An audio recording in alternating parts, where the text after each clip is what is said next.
Who knew talking to a ghost doctor would be the thing that got me a 2-week ban? I didn't expect that at all. But I'm so excited to do this conversation. I just helped my wife give a bath to our baby using one of Kyle's products, this oatmeal baby bath tea. That was really nice.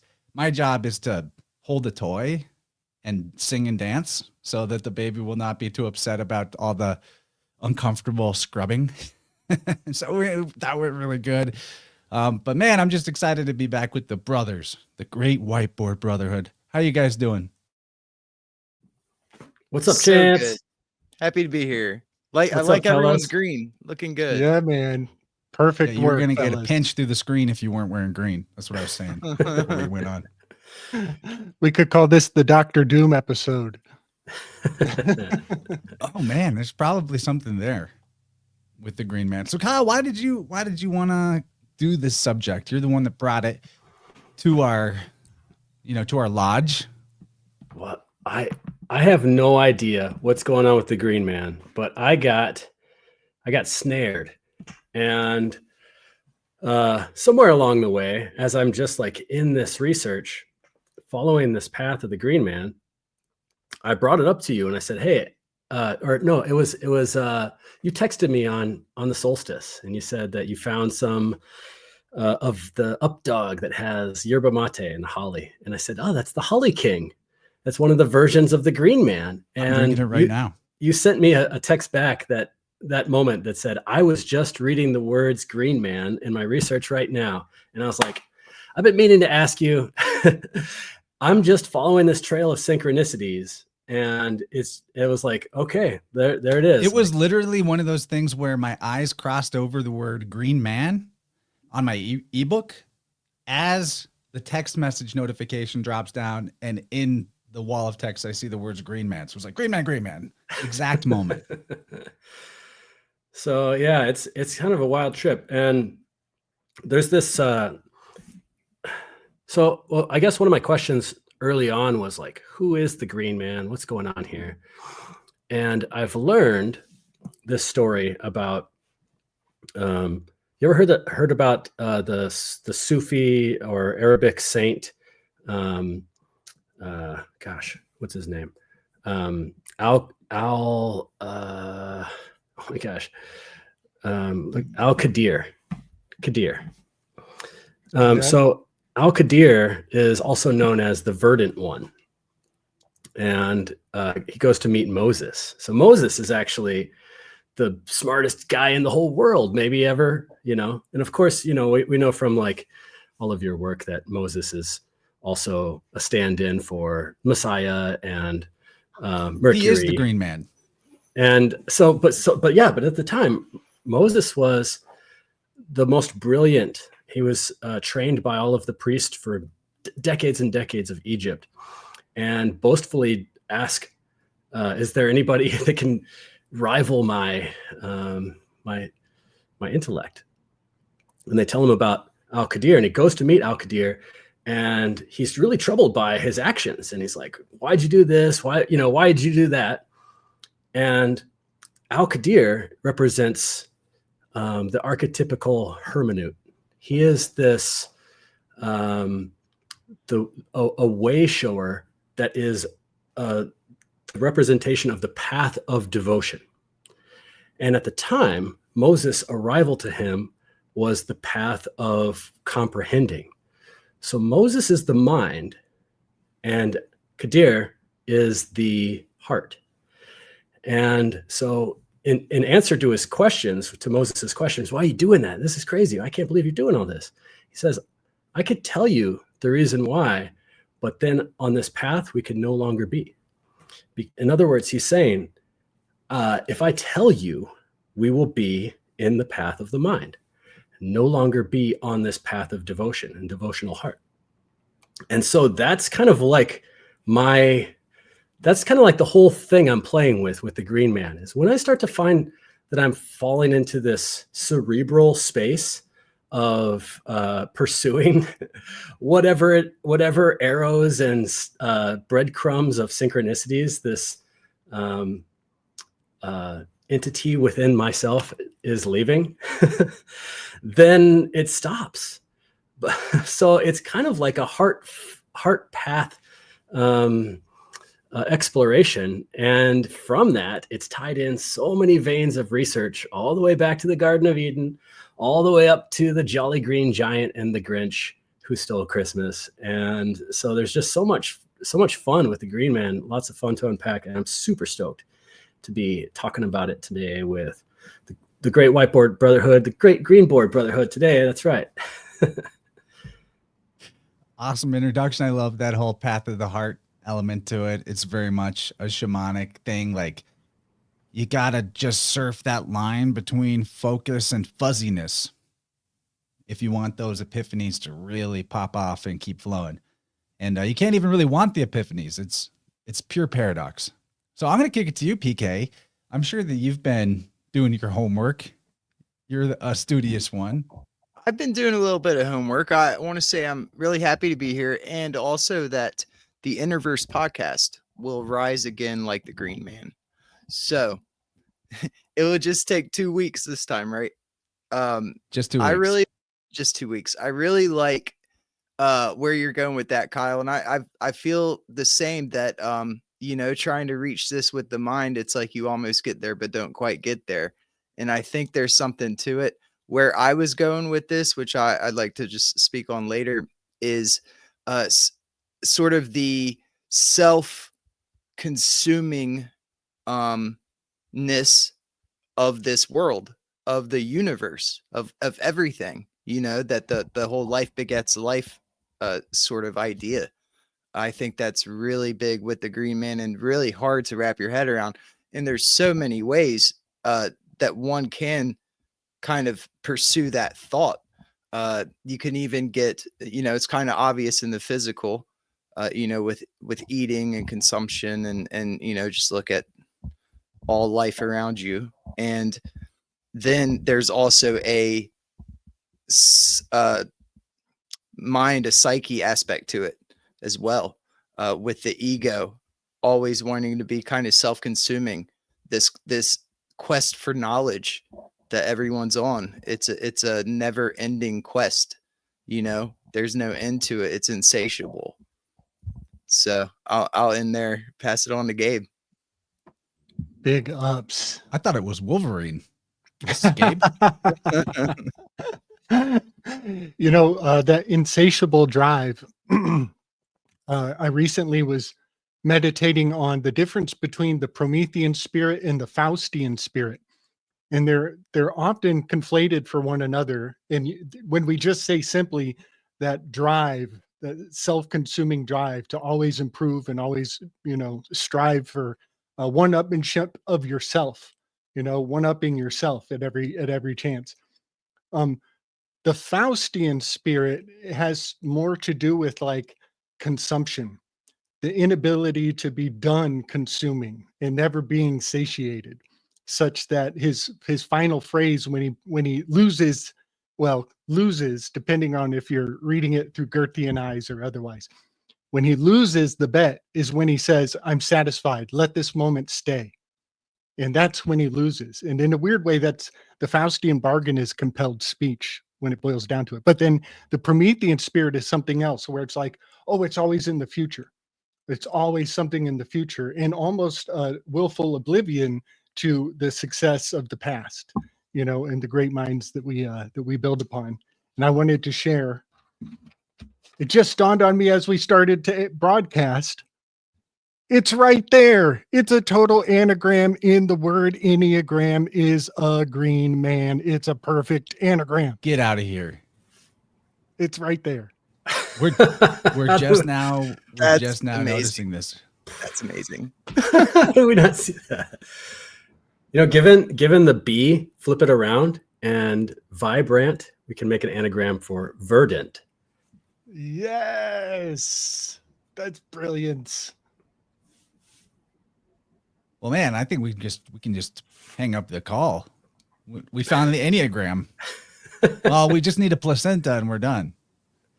Green in the color wheel, the opposite of green is magenta.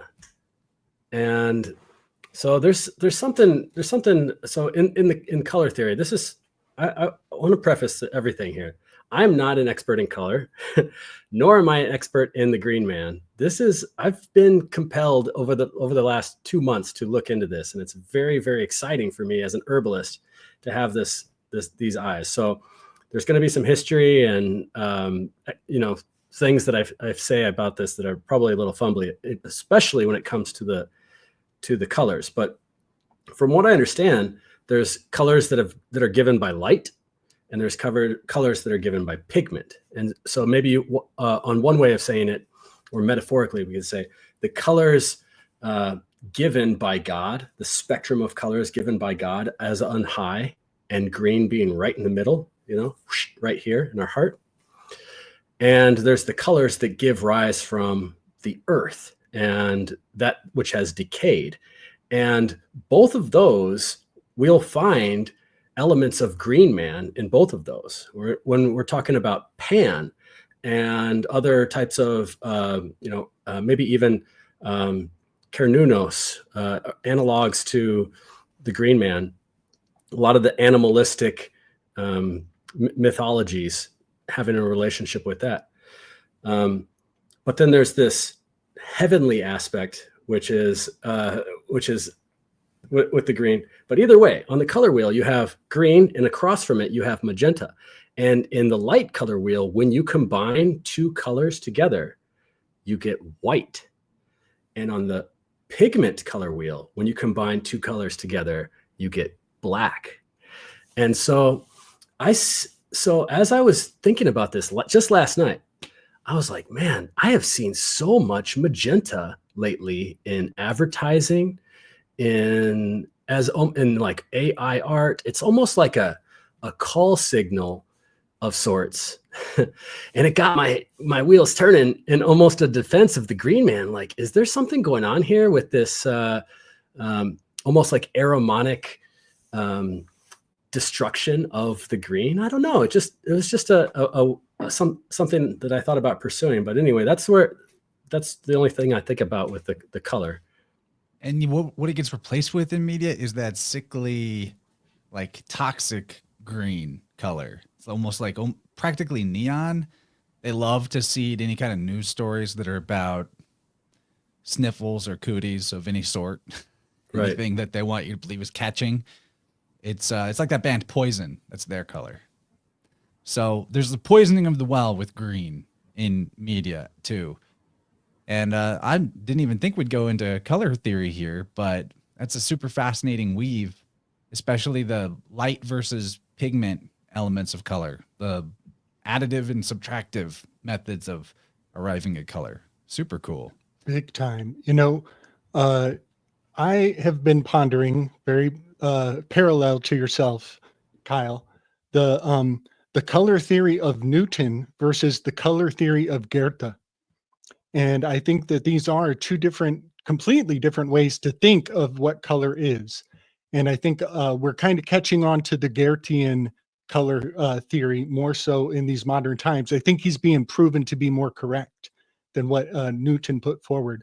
And a great amount of what I've learned from Plato's Republic is that they use language to imprint onto the population a faith in the color purple, and that the color purple is the purest of all colors. It's the royal houses are signified by purple, but something in our words still has this program in it. It's the pure pool, and this is the highest genetic pool that there is, this pure pool. And they pull people's strings by promising them fancy names and titles if you just do what the pure pool tells you what to do. And so when you mentioned pigmentation, I go to these aspects of Plato's Republic where they're using what they call the techne of the dyers to instill faith, so that their faith in the state, which was pretty much the same as the church back then, their faith in the state can never be lied away.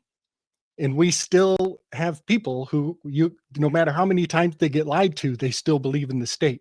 They still want to be part of the pure pool at the top. And so when you mention pigmentation, I just want to mention that pig means swine, filthy, tainted, sullied, mixed with something not clean. You know, so there's this aspect of the lower class or a demeaningness. Yes, yes. And then what were you calling the other techne that's not pigment oriented? Light. The light based.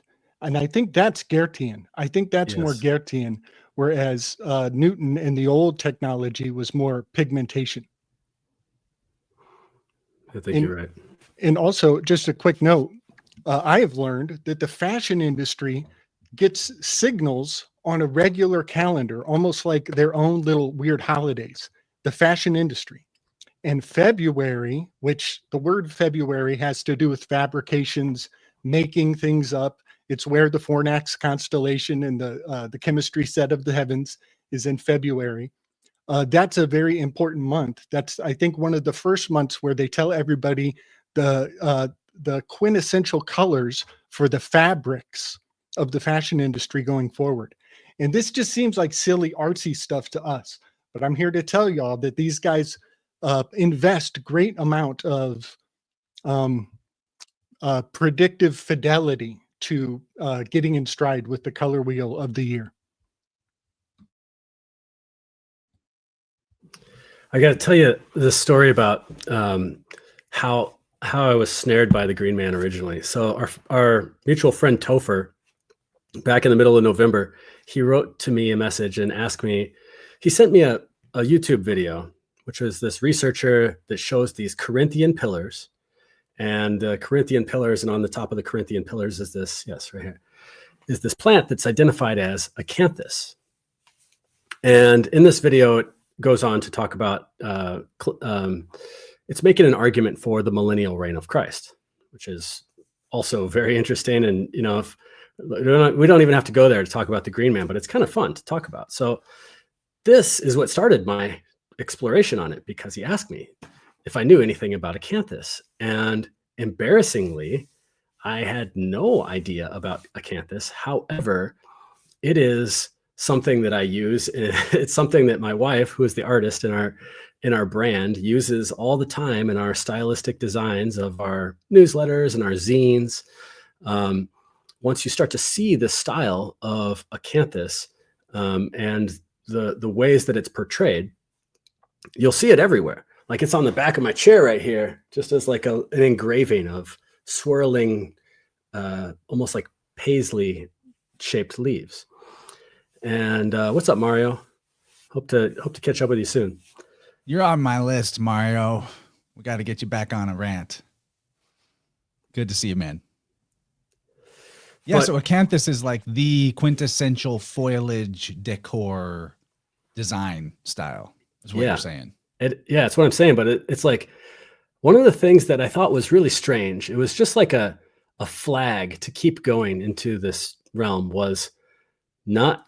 It's not something that any of my professional cohorts had any exploration of with either. Like it's like, you know, in the field of herbalism, we're always like, oh, you know, there's no such thing as a weed. Everything's got a medicinal value, or even if it's ecological value, there's a medicine for the land or something like that. But nobody, it seems like, except for way back in time to Galen, which we had to use PK to help us translate, is talking about this plant acanthus. And so it was even like a question of, is this the Corinthian pillar actually a depiction of the plant that we now call acanthus, or is there something else going on? And from this plant, and if you could move ahead a couple of slides so you could see the there's another stylization of this plant acanthus.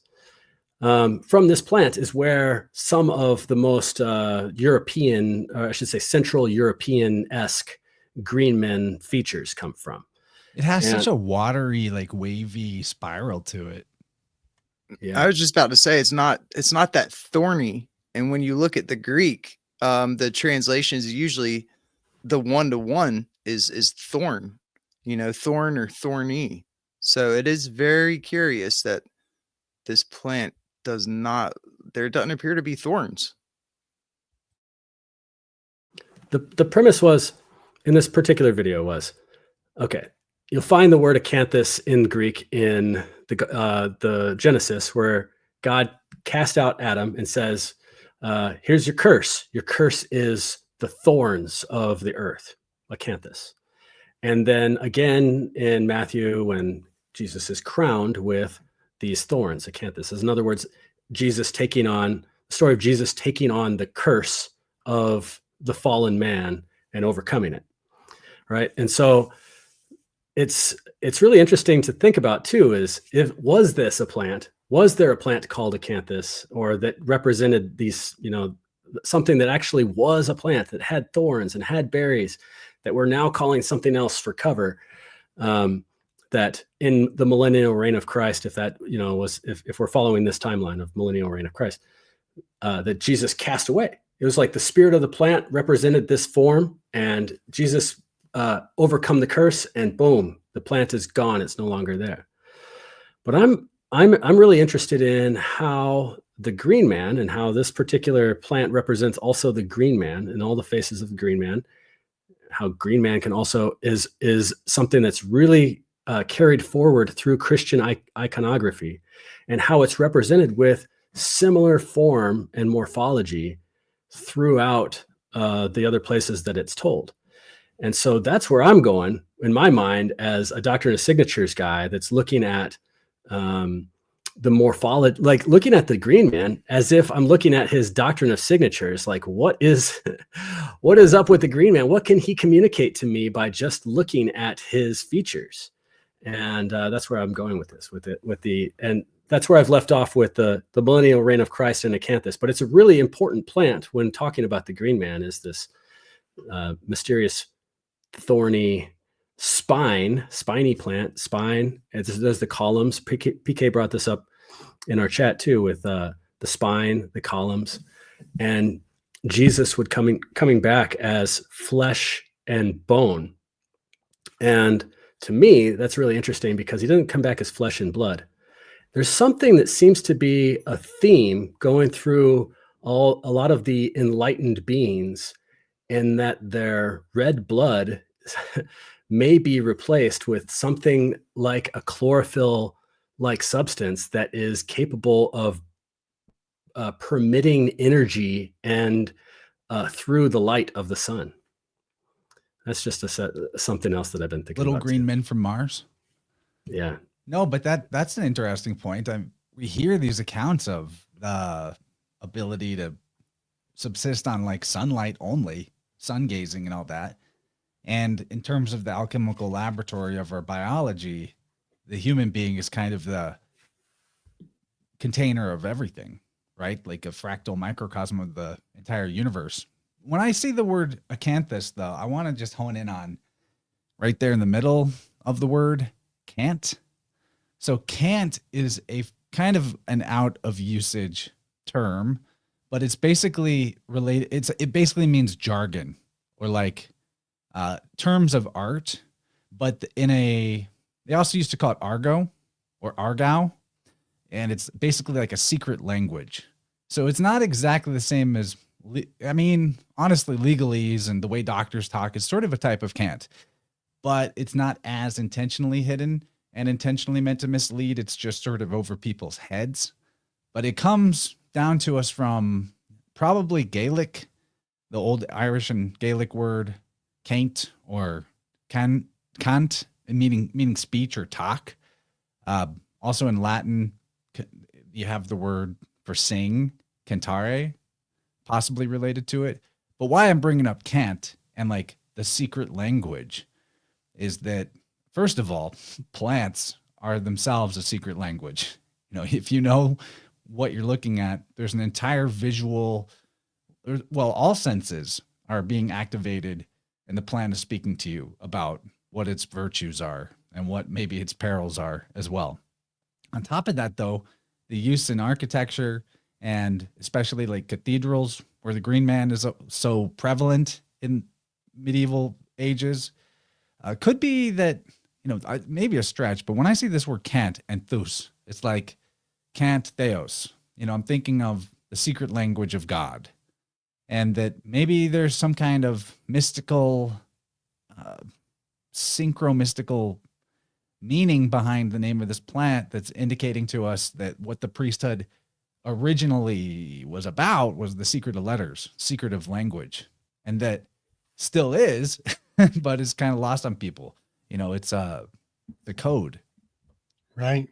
People's belief is fundamentally rooted in the idea of leaves, and even some of the secrets to good rhetoric is syncopating to the circadian rhythm, so that the cadence of your cant of the song you sing has a sacred harmonics.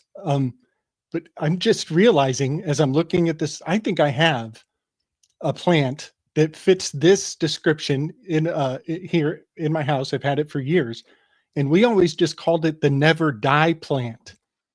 And it's this amazing branch of looks like some sort of conifer. It looks kind of like a conifer, and it's just wrapped around a dead stick.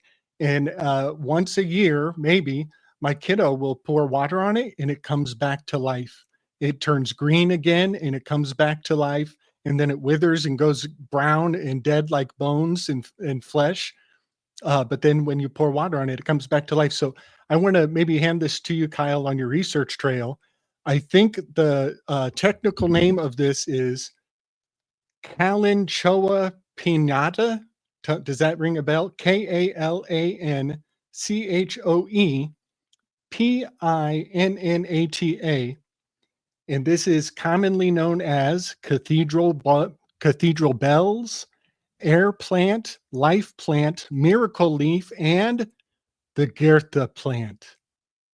I'm not even kidding. Its nickname is the Goethe plant. And also the love bush. Yeah, very Goethean.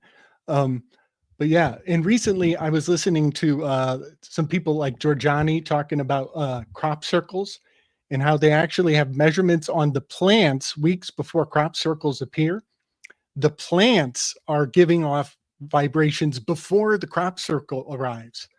And then the crop circle fulfills what the plants seem to know in advance. But I was just thinking how that's also how the Delphi technique is accomplished in a crowd, is you have plants who anticipate certain lines in your rhetoric so that they respond to reinforce the receptivity, the reception of your message. Have you been smoking that cathedral bud? Because those are some high-minded ideas. Whoa. Okay, Yeah, back. sorry, removed you. Welcome back. Hey, thanks. So I like where this is going. It makes me think of, have you guys ever noticed, I've maybe a year ago or so, I went to this kind of off in the woods, an old graveyard. And have you ever noticed where people are buried, it's greener? And apparently this isn't a one-off thing, but it was very obvious where I was. Where the people were buried, the grass was more lush and more green. So it has me thinking of that. Also, so going to putting the blood into the earth, right? We fertilize it in a way, we give our nutrients back to it, right? And I think it's kind of weird to think about how what we do now, right? We put ourselves in boxes. We take what's it called when you embalm? We embalm our dead and then put us in boxes. And it's like, when does that flesh and bones go back to the earth? And what are we doing by not going back to where we came from, in a natural process? So, those are some questions I've been wondering. Yeah, man. Yeah, it also makes me think of going back to this blood and sort of a sacrifice idea. Well, young girls, women, right, can't procreate until they have their first blood. So, that in and of itself is just symbolic of, there must be blood there must be that sacrifice to, reproduce, to have life. That's intense. Good point. That part about it's always greener around cemeteries. Nick from The Occult Rejects was doing a whole research on why is it that everywhere there's a Masonic lodge, just up the street is always the cemetery. And Yep. it makes a lot of sense actually, because they had their hand in civic design of the city. So, they're glad handing the circle to make sure it stays in the family. But then it comes across the radar that thanks to Vanilla Ice, that if you bury a loved one from your family on your property, you no longer have to pay property tax. Which, PK, I know you've got it locked and loaded. You should be paying property tax to begin with. You don't need to bury Hey, them. just throwing it out there. He's like a mainstream guy saying that on a channel with millions of views. It's like, what is the angle here? Totally. And it does. It paints a nefarious picture that, like, oh, everybody who heard his message is like, which one of my loved ones can I bury in the yard? Do you know what I mean? Totally. I want to mention anchorites, Kyle, because that acanthus is very proximal to an anagram for anchorites, and anchorites were extreme aesthetics who would were actually rooted into a location. They were and they weren't allowed to leave or move around until their bishop was the only authority who could tell them to relocate. And so there's something of these anchorites almost preparing the earth for a church to come, that they're anchored into the earth, and the bishop navigates their placement, their center place, and tells them where to be and when. And that just comes to mind around acanthus. Well, that's a whole bunch of weaves right there, because the anchorites, the anchor is the cross. We're going to talk about the green man and the cross. I better kind of nudge us forward a little bit. And also the Greek word for anchorites is more like anachorites, which is really close to the curites, which are the gods of the wild mountainside, inventors of many arts like shepherding and metalworking, the curites. There's kind of a lot of confusion about Corybantes and curites. I'm kind of getting us in the weeds. So I'm going to bring up our green man slide here from the cathedral at Bamberg, Germany, kind of let Kyle move us on down the slides, see where we get. Yeah, this is one of the most famous ones. And this is a description of acanthus version of green man. But one of the reasons why I wanted to illustrate this is that I've picked out a few in the slides we can go through if we want to see. But as we get into Western Europe and into England and Ireland, we start to see different plants being representation of the green man. And also on the other side of the Mediterranean, we see some other plants too. So some common plants that are associated with the green man are hawthorn, oak, ivy, the fig leaf, acanthus. And one of the things that I notice about all of these plants is that they all have this deep lobed leaf. So it's not like the hawthorn in particular is spiky, but they all have these like deep. You could kind of see how that kind of looks like an oak leaf. If you know what a holly leaf looks like, it kind of looks like a holly leaf too. If you know what a hawthorn leaf is. And so there's something about the shape of the leaf, of the deep lobed leaf. And one of the common descriptions of the green man is disgorging. The plants are moving this way out of the green man, moving from the center out, as nature does, moves from its center outwards. And the leaf shape of these particular plants really helps illustrate that visually for that purpose of moving outwards. And Okay, Go ahead. Yeah. I just want to say I'm thinking about the meteor showers and how they seem to be streaming almost out from a center. You know what I mean? And they could be, they are, I mean, we're supposed to see them as coming towards us in a funnel, but you could also even think of it going backwards, as if the face of God were coming down to check on you guys. Are you guys keeping the harvest right? Yes, that's awesome. Yeah, especially if meteor showers represent. So this is the other thing too, is that meteor showers have a cyclical nature. There is a calendar aspect to them. And so one could even say that there could be an archetypical seeding of events and things that occur in nature, from the germination to the fruit ripening to so on and so on and so on.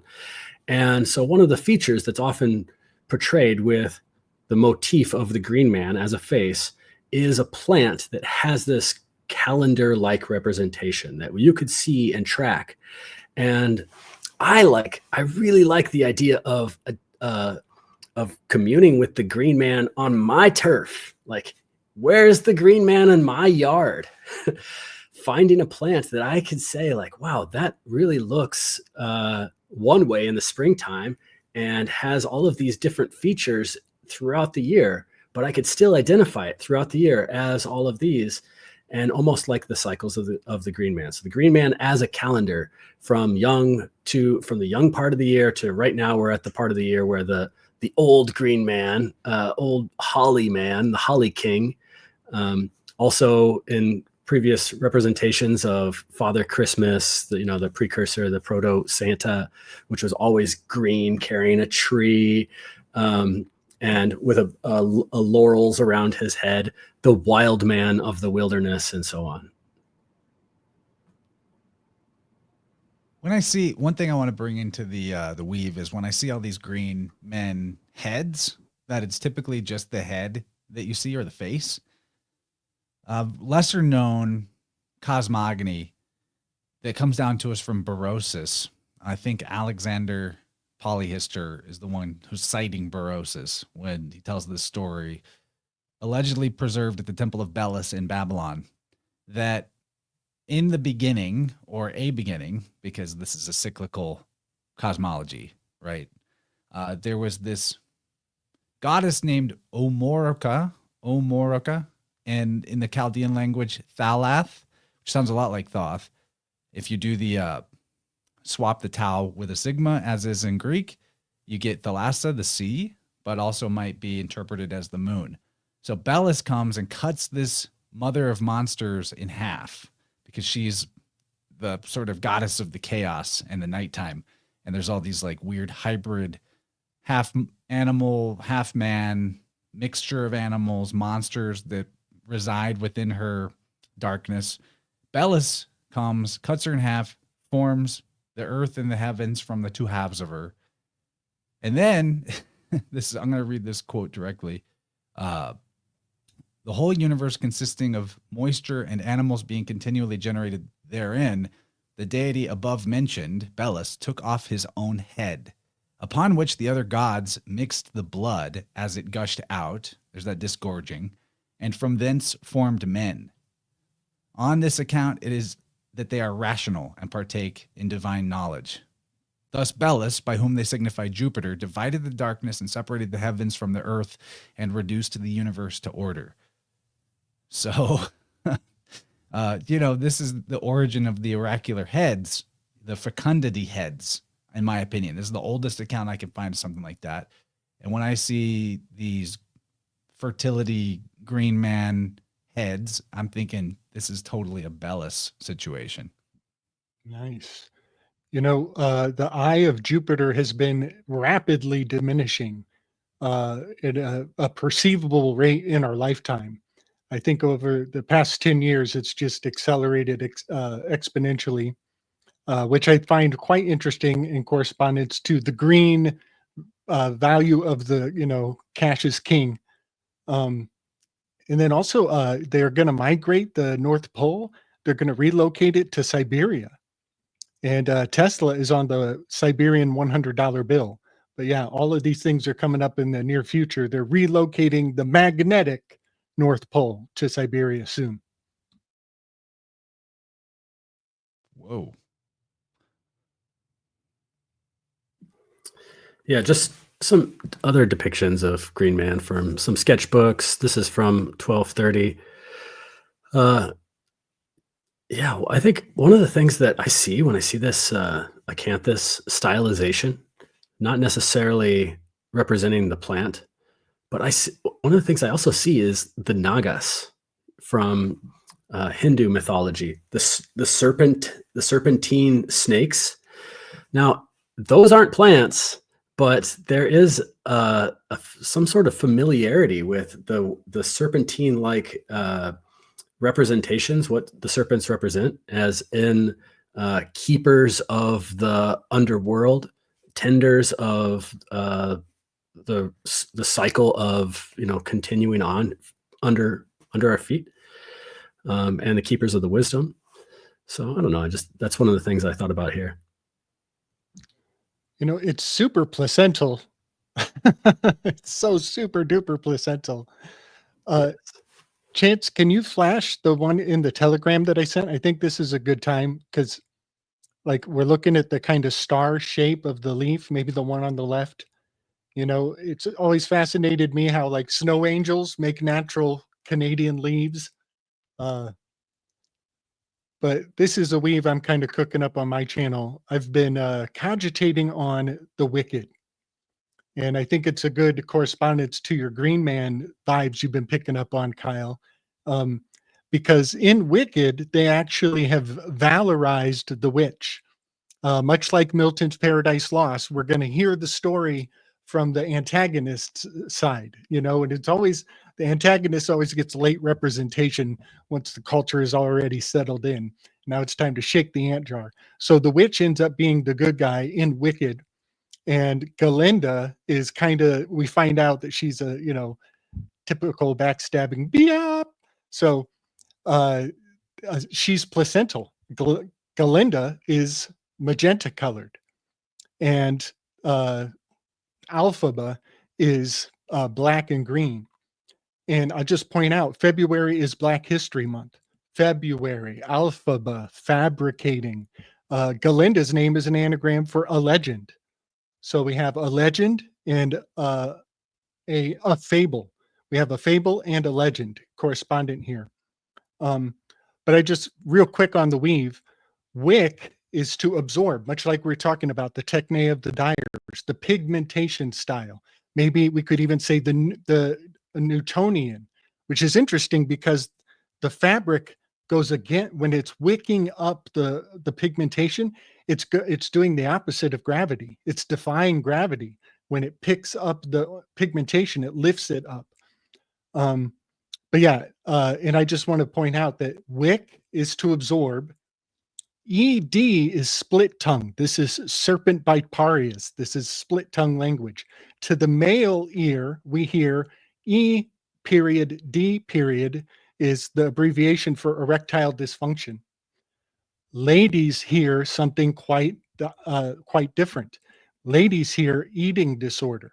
That is what they call it in their circles. So the ED means one thing to the masculine ear and a totally different thing to the feminine ear. And let's not miss out the fact that these two ladies are quickly emaciating. As soon as the film comes out, they start to dwindle, much like the eye of Jupiter. But yeah, just wanted to kind of weave some of that together. The placenta and the color magics of Hollywood. Oh, and I want to say, I made a great, powerful discovery for myself in my own project. I was looking at how the Wicked film has high fidelity to the tarot cards, and I was just kind of getting on my own nerves about it. Why is everything about these tarot cards? Why does it all root here? But then it kind of breaks my noodle to think, wait a second, the tarot deck of Aleister Crowley is actually borrowing from the Wizard of Oz. That's the actual chronology of the mythos. And so it's kind of fun to find where the snake is eating its own tail right here, that these tarot cards are actually borrowing from the iconography of Oz.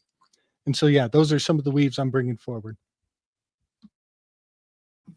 I could pick up on this bat weave.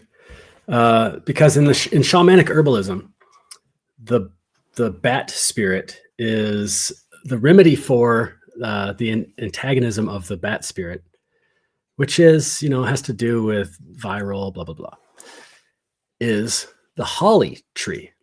And the holly tree is in Dr. Bach's flower essence, a specific for people who have the experience of feeling irrational fear or hatred projected onto them, or projecting irrational fear and hatred onto somebody else.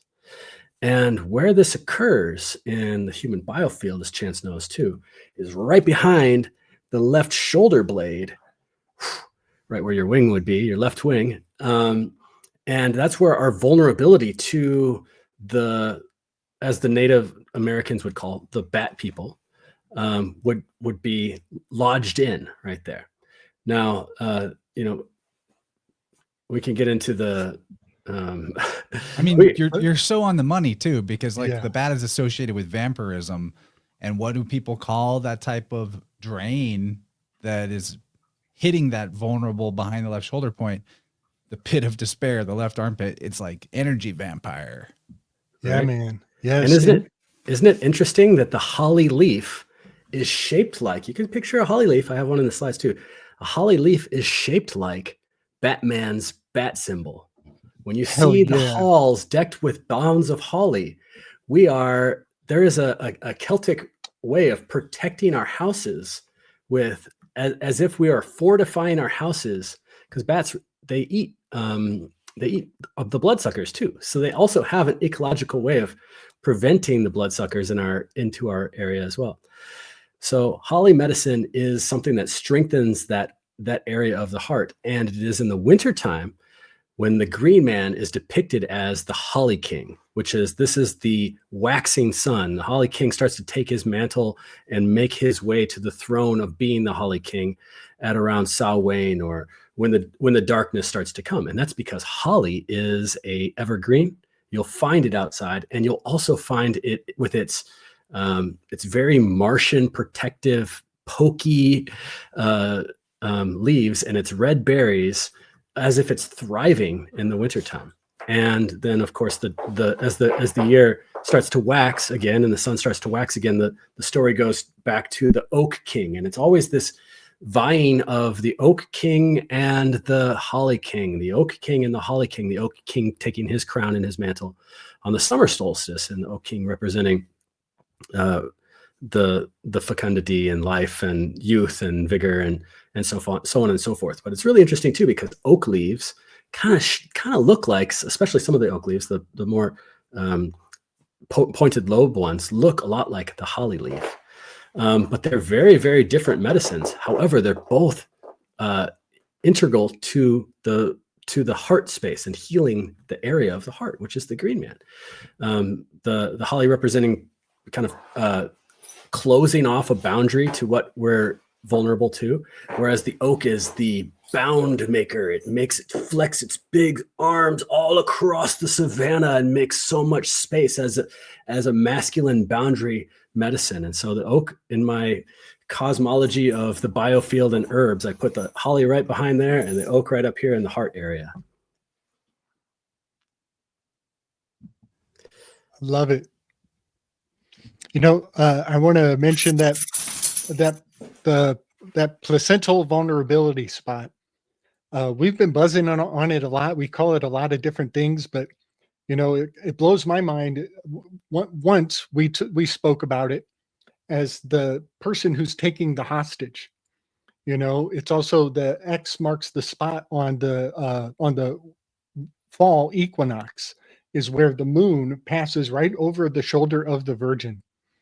And I just want to mention that, when JFK was shot and when they made the movie and released the film that Kevin Costner was in, they replayed over and over the traumatic moment of back and to the left, back and to the left. They said over and over and over. And so it's a trope today, but that's Notoricon for Battle.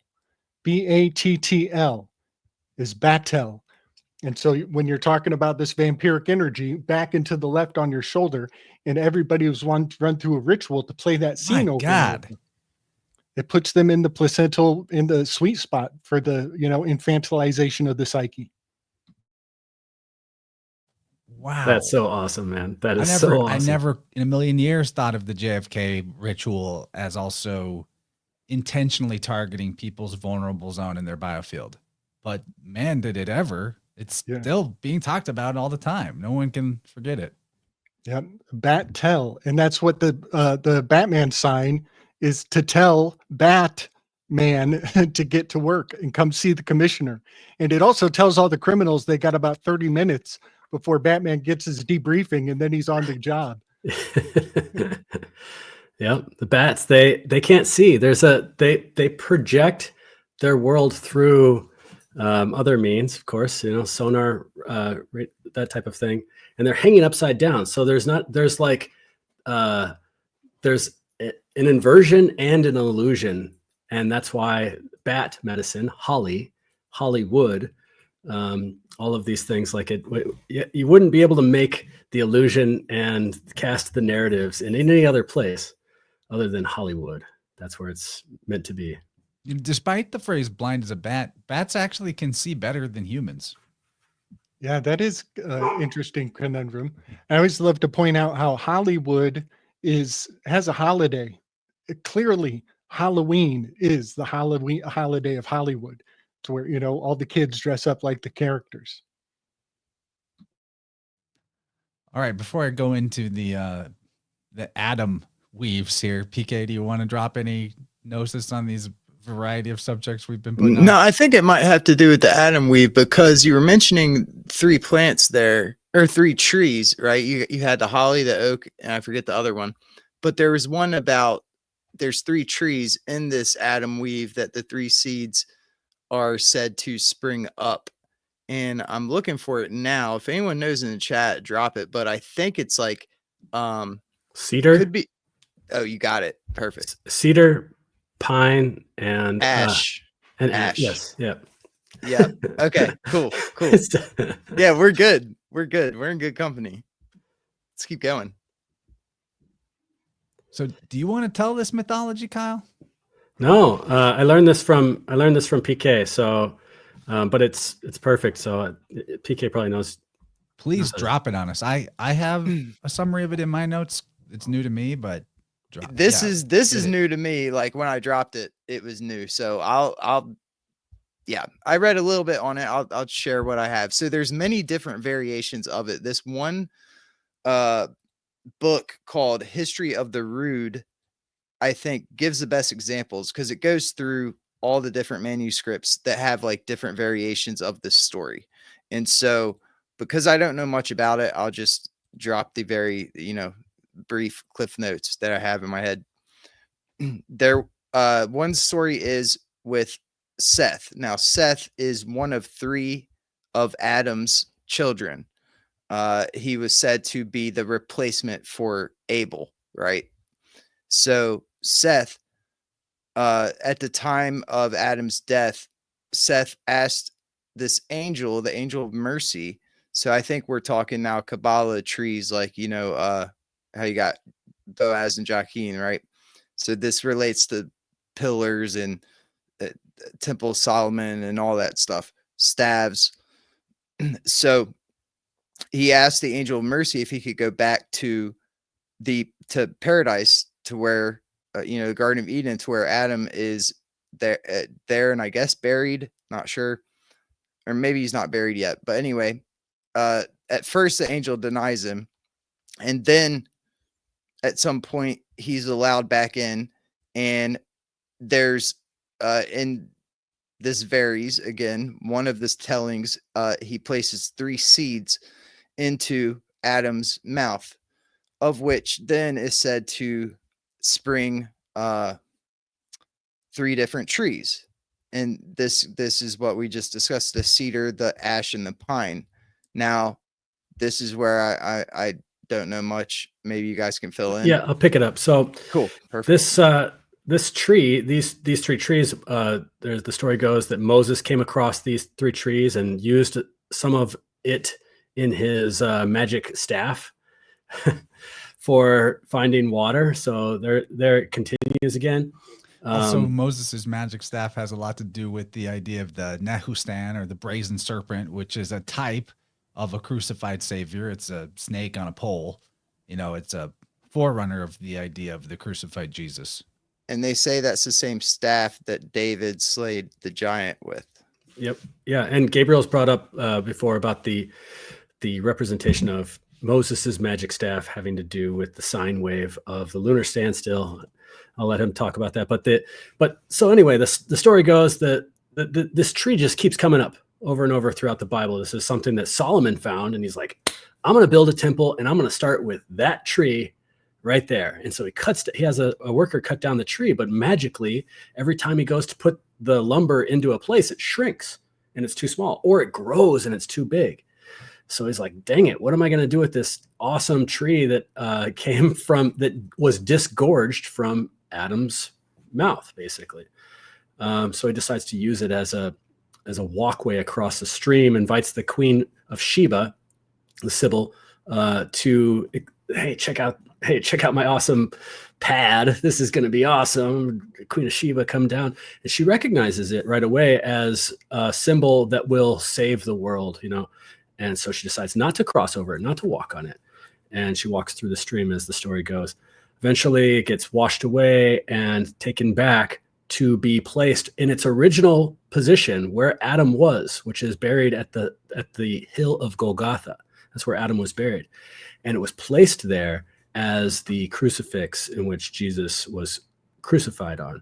And so some accounts, early accounts of the crucifixion was a pole, and then it turned into a cross and so on. There's all the alchemical symbolism to deal with that. But the whole story of the legend of the rood has to do with Adam getting, Seth getting these seeds and placing them underneath Adam's mouth. And so it makes you wonder, especially as this, PK found this really great PDF.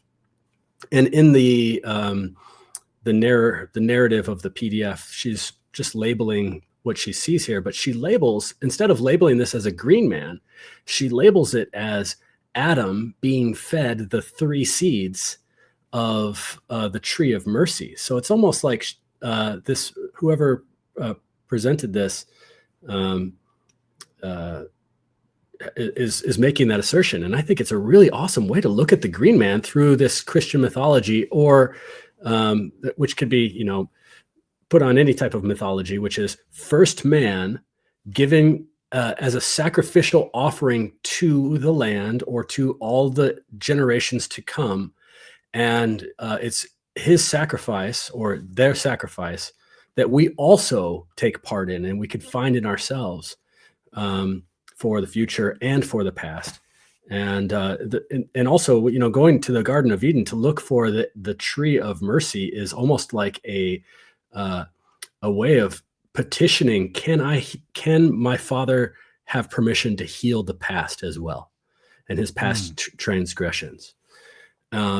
And that permission is granted in the devotional path, through the devotional path of the tree growing into the green man, and so on. And so from one point of the river where you start, you'll never know where that stream will lead you, but it will lead you to the answer, which is yes, it will be redeemed.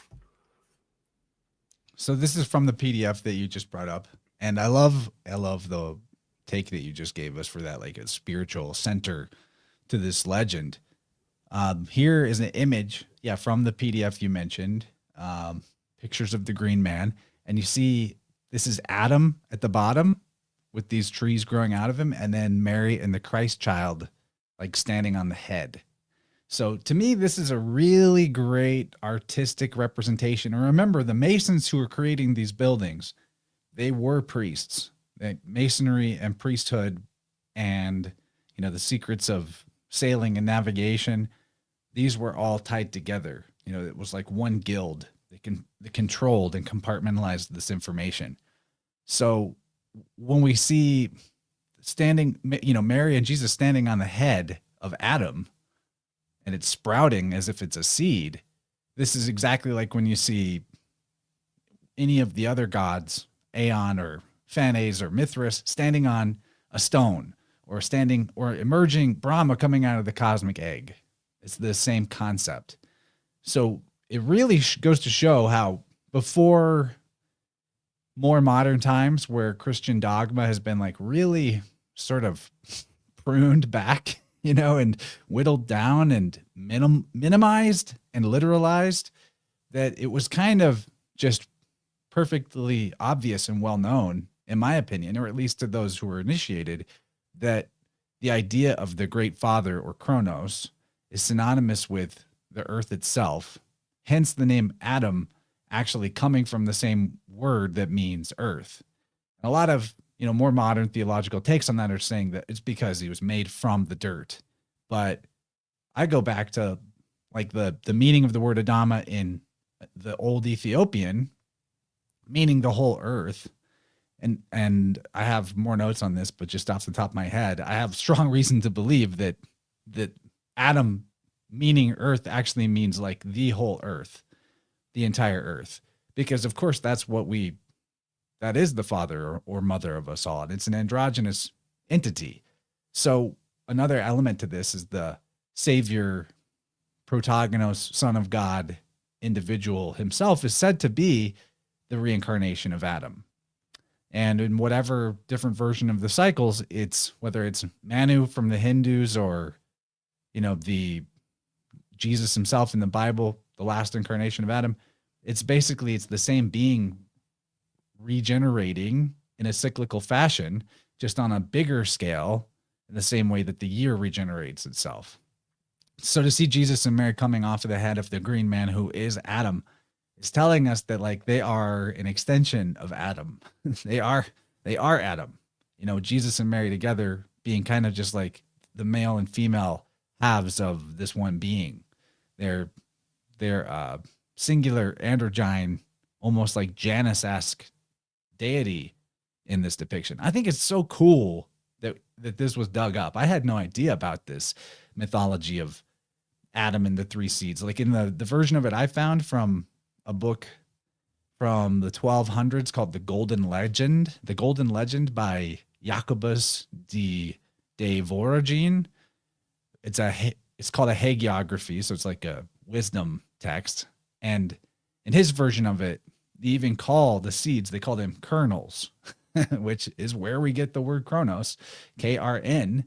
You know, you also have the versions of the green man, in my opinion, Kernunos or Cernunos, which is more of a horned entity. That's why I said at the beginning Moses is the green man, because other versions of this same iconography kind of depict it more about the animalistic qualities rather than the, you know, is it flora or is it fauna? They kind of overlap. But these horns represent the rays of the sun, which is the, you know, in terms of the yin and yang, like Mary and Jesus, the earth and the sun are the mother and father of us all. And they're kind of both, and that's fine. But that word in its etymology, Krn, whence we get Kronos and Father Time, and the great father of all men, that root Krn means horn. It means plenty, like cornucopia. It means radiance, like the rays of the sun are like horns coming off of the sun. So that's why, or you could understand why Moses in ancient artwork is depicted with horns so frequently. So I love this because it's one of the best pieces of physical, archaeological, architectural evidence that supports the weave that I make all the time, that Adam and Jesus are the same guy, just in different eras. I mean, you literally see things growing out of him. And also supports my weave that I brought up about Belus, that the severed head of fecundity and fertility is cognate with the idea of the cosmic egg. The head and the egg are dual symbols, along with the ark, along with the idea of the seed and the earth itself. It has to do with that which opens, and the opening of which brings about the birth or the generative power or the beginning of a new age, a new world age. So this is like my favorite thing about our whole talk, is this Adam and the tree of mercy, and then that it becomes the cross. That's like a whole nother thing to talk about, is the cross. But really good stuff here. Reminds me of Fuxi is like the Adam analog from China. It was the first mythical emperor of China, and the Adam Fuxi and his partner, his wife, I can't remember her name. What they came about from their parent, who was the cosmic egg that split open, and Fuxi is depicted as a vine that's growing out of a mountain. So there you have again this like central place of earth, and this vine moving, flowing, earthing, and then it's sometimes also depicted as a fish legs or serpentine legs as well. And there's a lot to say about that too. But and Fuxi is sometimes depicted as green. So there's the green, there's the vine. Nice. Yeah. I love that in this next image in your slides of this green man too, the foliage starts to give the impression of horns. And this is where I think some of the overlap is, because you see it in ancient sculptures like Silens, who was a kind of progenitor to Dionysus in the Greek mythology, it's kind of a laurel crown situation, but in the sculptures, he looks like horns. It really does. And that brings us to Pan and yada, yada, and we'll get to that. But yeah, I'm getting fired up. This is cool. So fun weave I've discovered around the horns and Moses coming down off the mountain with his horns glistening is that there is a star on the tip of the horns of Taurus. And it is, let me think, Zeta. No. The star is the Crab Nebula itself. Is right on the tip of the horns. And it's the Crab Nebula. And it turns out the Crab Nebula was having a conflagration. It was erupting in the exact year 1054, which is the year that the East and the West excommunicated each other simultaneously at the exact same time, which tells us that they value the execution of their rituals, that they're adhering to the stars. But that was the same year that the Crab Nebula was erupting on the horns of Taurus. And right now, Jupiter just crossed over the Crab Nebula. Yeah. And Zeta Pegasi is the star right next to it that has a great amount to do with the horns of Moses. My behind the scenes producer just notified me that it's not foliage, it's foliage. So tinfoilage. I'm not calling her out. She's like, it's great. She gives me all the things that I don't notice myself. I wonder if this is the proto tinfoil. It's library. It's not library. It's not supposedly. It's not. Anyway. Yeah, I love seeing Jupiter out in the sky right now. It's like the horn of the bull right now. It looks like a tuning fork in the sky, like Jupiter passing through it, like it's a ringing the earth like it's a tuning fork. It's really cool. But yeah, I love one of the reasons why I picked this one is because a lot of the green men that you could see in their disgorgement, they look like they're suffering or they're mocking the viewer in some way, as if it's to say like, this is the green man of the pigment. This is what will become of you if you succumb to your material sins, right? And then there's also the versions of the green man, which is like, this is the enlightened, serene, kingly type of green man that you could find in both actually in two different corners of a church, which I think is really interesting. It just gives a lot to ponder. Then a couple examples too.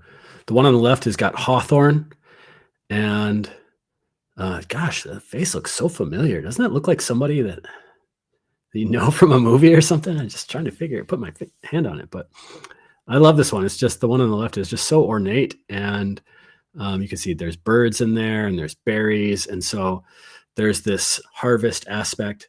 And then hawthorn also, along with oak, along with holly, like it's an archetypical heart medicine. It's so good for the actual heart tissue, for the circulation, for the emotional heart, for the boundary aspect with the thorns.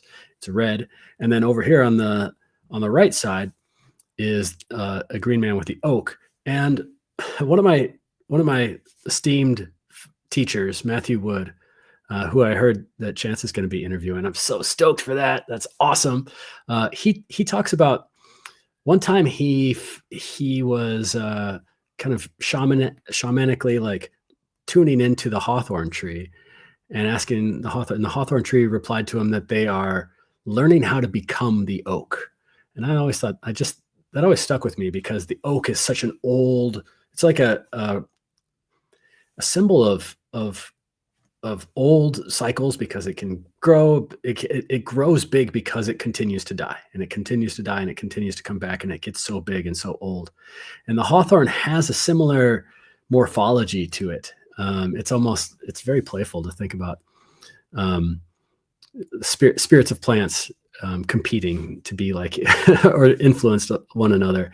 And it's really interesting to me to think about that from the perspective of the green man, which is the masculine keeper of these secrets, to find the secret of the hawthorn wanting to become like the oak. The intercessor for that conversation is through this mercurial green man figure, which is the tender, which is the figure that has 1 foot in the realm of man and is shaped like a man and has civility like a man, as represented in popular culture with various green men, and even in the story of Robin Hood and the story of the Green Knight, but also representation of the wild man who can come and go. And this is why I think about it calendrically too, because when we're in the wild time of the year, the chaotic time of the year, it's kind of like the winter. And the wilderness there's nothing more wild to me than the stars. Like, that is really the wilderness way out there. And so I see the green man as biblically, absolutely. Yeah. Like when you hear the wilderness, like John the Baptist was out in the wilderness, it describes what he's eating and what he's wearing. All those are constellations, and Marty talks about this all the time. So yeah, just want to point that out. You're super right. The stars are the wilderness. Yeah, and if anybody that's listening is in the Northern Hemisphere, goes out tonight and looks out to the south, you're going to see the hero of the winter, boom, straight up in the sky. That's Orion. That's Orion with his club, and he's holding it up, in defense of the charging bull. And you'll find Jupiter in between that spot too. And in the summertime, the same spot, midnight of the sun, you'll see the constellation Ophiuchus, which is again this the oak king, the holly king, Jesus, John the Baptist, lesser, or I will decrease, he will increase. Hawthorn becoming the oak, and so on. And all of that is whispered to me at nighttime when the trees are bare of their leaves and their branches are kind of rubbing together gently in the wind. And that's the sound of the green man telling me these mysteries. That's what my interpretation. So I got to just pause for a moment and highlight the best comment so far, maybe in months. Okay. It's that truthers who said this. Oh my God. Fourth Emperor. Foliage is what truthers use as concealment. Just a ghillie suit made out of tinfoil. Yes. Foliage. Dude, that is an amazing joke. Wow. Okay, so the Temple of Jupiter. Sorry to just glaze past all the brilliance that you spit just now, Kyle, but used to it. Keep rolling. Just kidding. No, I just want to throw some of this stuff in here because, a lot of times in Green Man, it's like pigeonholed into this Celtic, English, Renaissance, fair kind of caricature. And I just want to show that, like we could find examples of foiled head all throughout the world. And what is it representing is the question. Like, this is called the Temple of Jupiter. Now, is that Jupiter, or could that be? You had mentioned about Sylvanus or Sylvanus, or another version of a foiled head, wild man. There's obviously the story of Apollo with his crown of laurels and the laurel foliate. crown. And in the Bible, when the word crown is used, it's Stephanos, I think is the word, and it means like a laurel crown. So even biblically speaking, when we get this thing called the crown of thorns, there's that word acanthus again. There's a different translation you could take to that, to say that it's basically that Jesus on the cross has like a green leafy head, which is associated with the sun gods like Apollo all throughout. So like that's kind of a major thing lost in translation, that this temple of Jupiter, I think when we hear the word Jupiter, because how many gods are given, such and such Jupiter, or Jupiter this, I brought up Belus. Well, there's temples to Belus Jupiter, or Jupiter Belus, all over the place. I think it's an example of what I've said before, that we get this myriad of gods possibly mixed up. We get so many of them, the multiplicity, by epithets being mistaken for names and then run with by later people. And you see the word Jupiter, that's Yah Pater, that's the Lord Father, or the God, the Father God. It's not really a name, it's a title. I've talked about this in the last Vibe Rant, it was a while back, but I've been getting into the Wheel of Time books series. And I wish that instead of calling God, we just called it light. Like, thank the light. Does that feel better? I mean, why don't we just do that? It makes just as much sense, maybe more, and we don't get confused about what we're talking about. I love this exact subject because, Nietzsche kind of bitches about this, that the English language gets really weird around causality. And we do sleight of hand on ourselves linguistically when we get around causality. I think this is a great time to express how the lightning is really the Zeusing, and the thunder chants is really the Thor. The Thor is born out of the Father, who is the lightning. And that is a crucial difference, that one is a flash and another is a sound. And so there's actually elemental fidelity to knowing the difference between Thor and Zeus, the cause and the effect. Yeah. I want to say something real quick about the thorns and the crown of thorns and the acanthus. Just looking into Galen and seeing a little bit of how he used the word acanthus and variations of it, was he used it sort of to mean bones, it looked like. So interesting when you think about the crown of thorns and Jesus, thorns could be the bones, and you could also go one step further, call the crown Malkuth. For those of y'all that know some Kabbalah, Malkuth is the kingdom is here. So he's wearing the crown of thorns. The thorns could be the klepoth, because also in there was talk of shells and husk and stuff like that. So I think there is a bit of play going on with the language here with the crown of thorns. And so, and crown, immediately one would think Kether, the highest Sephiroth on the tree.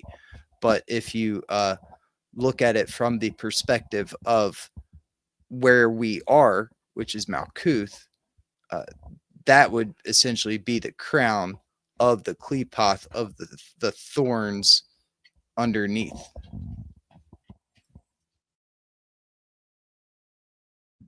It's interesting. I'm thinking of the Tropic of Cancer being the Tropic of Kether, and the Tropic of Capricorn being the Tropic of Malkuth, in a way.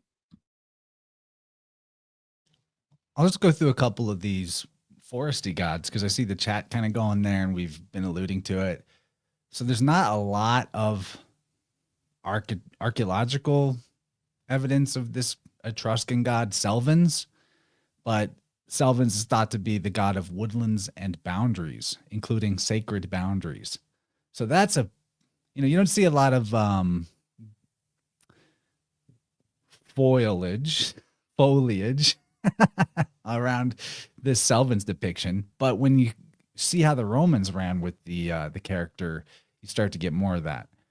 Although modern scholars think that the Etruscans got it from the Romans, which is really bizarre considering the Etruscans were prior to the Romans. Go figure that. But when we see these gods of sacred boundaries, you got to think of also the Herm or the term. The Etruscan Hermes was called Termes, and the Romans had these statues of this god Terminus that they put at their boundaries. Yet somehow the academics are like, okay, Silvanus, the Roman version of the Etruscan Selvens, is a different guy than this Terminus that they were putting to mark the boundaries between fields and property lines. Even though it's fulfilling the same function and the statues are almost the same, but different inscription.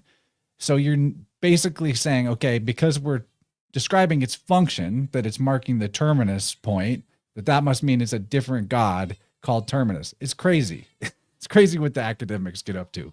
But Silvanus, the Roman god of woods and wilds, protector of boundaries, you see, does it get more Green Man-esque than this guy? Look at his head. There's even the laurel crown there. My slides seem to have gotten wacky uploading to StreamYard, so I'll just read directly from my own version of it. But these were the first to set up stones to mark the limits of fields, is what Silvanus is said to have been. So he taught people about property and boundaries. So back to this idea of the heart and boundaries, right, Kyle? We're right back into this idea. He's a deity of fecundity and fertility. He was a savior of shepherds. So that's interesting. Where I can't read the bottom of this. Hold on. Let me reopen it. Okay, so beyond that, he played the syrinx, which is a pan flute. So there's Pan, and he taught the art of forest warfare. So, now we're getting to a god of war. The writings of a very obscure guy named Dolabella, who was said to be an engineer that there's only a few pages from, states that Silvanus was the first to set up stones to mark the limits of fields, and that every estate had 3 Silvani. They had a Silvanus domesticus, a Silvanus agrestis of the fields, also called Salutaris, literally savior. That was worshipped by the shepherds. And then a Silvanus orientalis, which is of the east. The guide or the god presiding over the point in which the estate begins would also refer to the east, which is where the sun rises. So we've got the beginning, the east. The author Cato refers to him as Mars Silvanus. So there's again, we're confused that they're different guys. There isn't a difference, in my opinion, between Mars or Jupiter or Hermes. They're just different aspects of the one god. That's what makes the most sense. You go back to the early church fathers, St. Augustine of Hippo.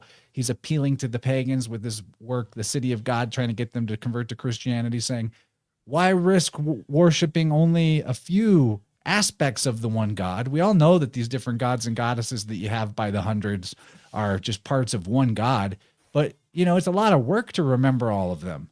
And what if you piss one off by forgetting a few? Why not just be safer and just worship the one god, Jupiter? Why not forget them all? Yeah, then you don't have to deal with all of this multiplicity. We just roll it all into one deal, right? So also the last things about Silvanus is that he in poetry and art, he appears as an old man. So there's the old man connotation of the Green Man too, that we're going to see with the Father Christmas stuff. And there's some mythological actions that he shares with Apollo. There's stories of Silvanus where he does the exact same thing, where in a different author, they say it's Apollo who did it. More evidence to my point that they're the same guy.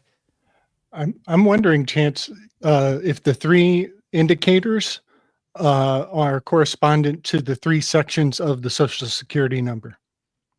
What did you say he marks? 3 different things?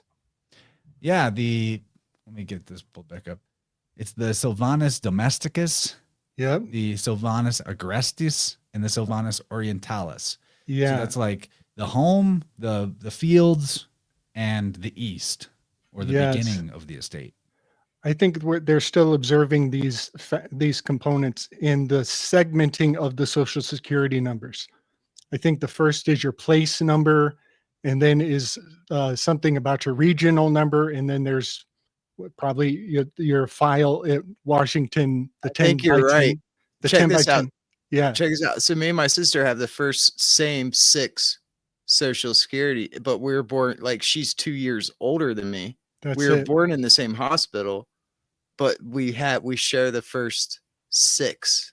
Yes. No, 5. Okay. So Yeah. we share the first 5. It's Yeah, like they 3 break. my numbers brother and I, dash, we're then 2 two- we're numbers, 2 then off. dash. That's very arcane. Yeah. Like we're So decoding the I Social think you're going Security somewhere number. with that, Gabe. Yeah, man, I'm telling you, this stuff is still in effect, y'all. It's just a matter of connecting the dots. That we act like this is safely primitive. Oh, this happened we're way past this. No, this is in our DNA of the realm. It's all part of the simulacrum still. Damn. I got a tattoo on my right shoulder here that says Miele Selvatico, wild honey. And so I'm appealing I love it. to the sweet wilderness. And so I wonder, what came first, the word Selvatico, which means wild, or this god, or both? Or they kind of both appear at the same time. And so the deviation of the boundary of what's in here is Apollo's realm. This is civility. This is the light. This is where we have stop signs. And outside of there is the wilderness. That's the chaos. That's the unpotentiated everything.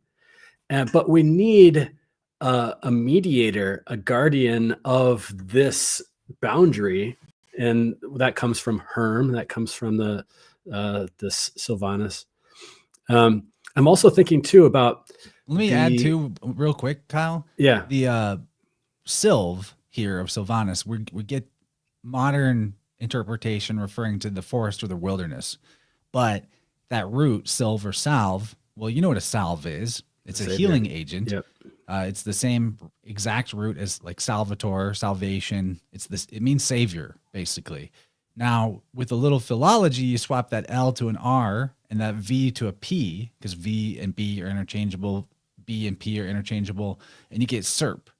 It's the serpent energy, back to like, the serpent on the stick, and going to versions of this guy like Cernunnos associated heavily with serpents. So I want to put that in there too, that we get Sylvanus meaning like of the wilds or of the forest. But when I read this, I see salve, honest, like the savior of the year, or like the cycle.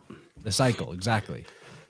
I'm also thinking about how not only is for the boundary, there's the wilderness aspect, and you also mentioned martial and war aspect. Well, the Asclepius and Chiron were said to have the technology of all of the medicine and all of the herbs, and also all of the military. And that met at the point of the arrow, which could be used for poison, and also the remedies from all of the herbalists and all of the doctors that they consulted for this poison in order to bring it about or to remedy it, and also for the military might as well. So there's the boundary at the point of the arrow of in that technology. Yeah, that is interesting, because this is also like a hero, and hero and eros are very cognate to each other. Eros is one of the names or Cupid shoots arrows, one of the versions of this like sun savior deity. And I found out today when I was looking into Cernunnos that the root Kern in Gaelic or Old Irish, one of those old languages off that island, actually means hero. So we're back Whoa. to, and that's what the reincarnating savior is, the hero. So Right. heroes and arrows, and heroes both heal and kill. they do Right. both. Right. So I'm seeing a lot of correspondence to the format of the dollar bill. I just wanted to put on the table, like Kyle, when you mentioned we need a mediator who goes between the private and the public, and the dollar bill is packed with filigree, all kinds of leafy Yeah. hedge. There's a hedge And there's a green around, man. and there's a green man. There's a Get there's out of a here. How did we not think of this till now? there's an egg on. There's an egg on with the hero in the middle, who's a dead president who's been sacrificed. And there's two witnesses on either side of this hill of Golgotha. There's the Secretary of Treasury, and there's the Treasurer's Department. These And are it's the just the head. It's these just are the green man's head. this is the tall king heads. These are the tall king heads. And it is a Golgotha correspondence. But when you mentioned a mediator, I just want to point out this phrase: this note is legal tender for all debts, public and private. And so this is crossing the blood-brain barrier of the private and the public. And that line right there about the private and the public, that's what they're trying to erode away. The differential between what is your private internal life, where your refrigerator is spying on how much mustard, ketchup, ultra you still have. Yep. Yep. So they on the same. I was looking at some old coins. I got some dollars here, and it says on the back it was like Latin for out of the many one. So it was like this idea backwards instead of like from the one come many, right? Like That is this world, interesting. it was backwards, like That- from the many one. That reminds me of the Smith Modernization Act. If you think about the way propaganda was pointed outward, like spokes or weapons pointing outward, and that is from the one into the many. And now the Smith Modernization Act has reversed the weapons into the center. And so now it's from the many down into the one, to the individual. Fortify your temples, y'all. Mm-hmm. Good Lord. What are we getting into? Okay, I just wanted to help cover off one more kind of obscure god that I think correlates to the two I just showed. This is Silenus. He's said to be a father figure to Dionysus. He's a forest man. He's often got satyr attributes like Pan. He presides over other daimons. That's boom. That makes him an underworld Kronos figure, boss of the dead people. He's associated with masks, which are called Sileni or Sileni. Well, I mean, what is this green man we see all the time? It might as well be a mask. It's not a lot different in terms of, and this is in terms of masks, it's like decorative masks. It's like what you put on the wall. He prophesized while intoxicated. Boom. There you have your Bacchus Noah figure. He's a giver of performing arts, teaching people music and theater and things of that nature. And I thought the weirdest thing I found out about him was that according to Pausanias, his grave is in the land of the Hebrews. So just wanted to put him on there, and you can see really clearly that his laurel crown Looks like also horns. has a strong appearance of horns, really strong. Cool. Silenus. Yeah, Aberus. Aberus, the word Hebrews is very rooted in avarice. What I love about this as an interpretation of the green man is the pondering into the grail, which he's holding in front of his heart as the container or the vessel. The grail is described in Arthurian lore as emerald, and is the vessel that's holding the blood or the wine. So it's this alchemical bonding between the green and the present moment, and all of our ancestral lineage into our parasympathetic, sympathetic nervous system, and all of the hormones that are conjugated into one like moment of this vessel that he's holding right there. Awesome. Okay, so let's get through the rest of Kyle's stuff here, because there's so many things that touch this Green Man mythology. I didn't even know about Elijah and the Green Mantle. I'm about to get learned. Yeah, it's often just talked about as Elijah passing on his mantle, which is maybe one way of interpreting that into like how did I get make sure I get this right? Elijah passes it on to Elisha, who passes it on to Elijah or something. I forget. But anyway, the prophet John Elijah. the Baptist is the reincarnation of Elijah. Exactly. John the Baptist is said to be the reincarnation, and Elijah is one of two people in the Bible that didn't die. He gets brought up to heaven, the other being Enoch, right? So he gets brought up to heaven on this chariot of fire. And as he's leaving, one of the stories, this is in the book of Kings, that it describes Elijah as always wearing green, and that these mantles are the representations of a title or station, as if the prophet is like the university, like the head of this group of learned elders. And I believe that he drops the mantle and Elijah picks it up, which is one way of, I think my way of interpreting this is that he had no teacher, that he was initiated by the wilderness. He was initiated by the Green Man. He was initiated by the path of devotion and the path of following his heart, as opposed to the path of contemplation. And of course, the symbolism of the chariot and Elijah's visions of angels and all of that, in this, there's all of that. There's so much in the story of Elijah that's so cool. But in his mantle, it's green.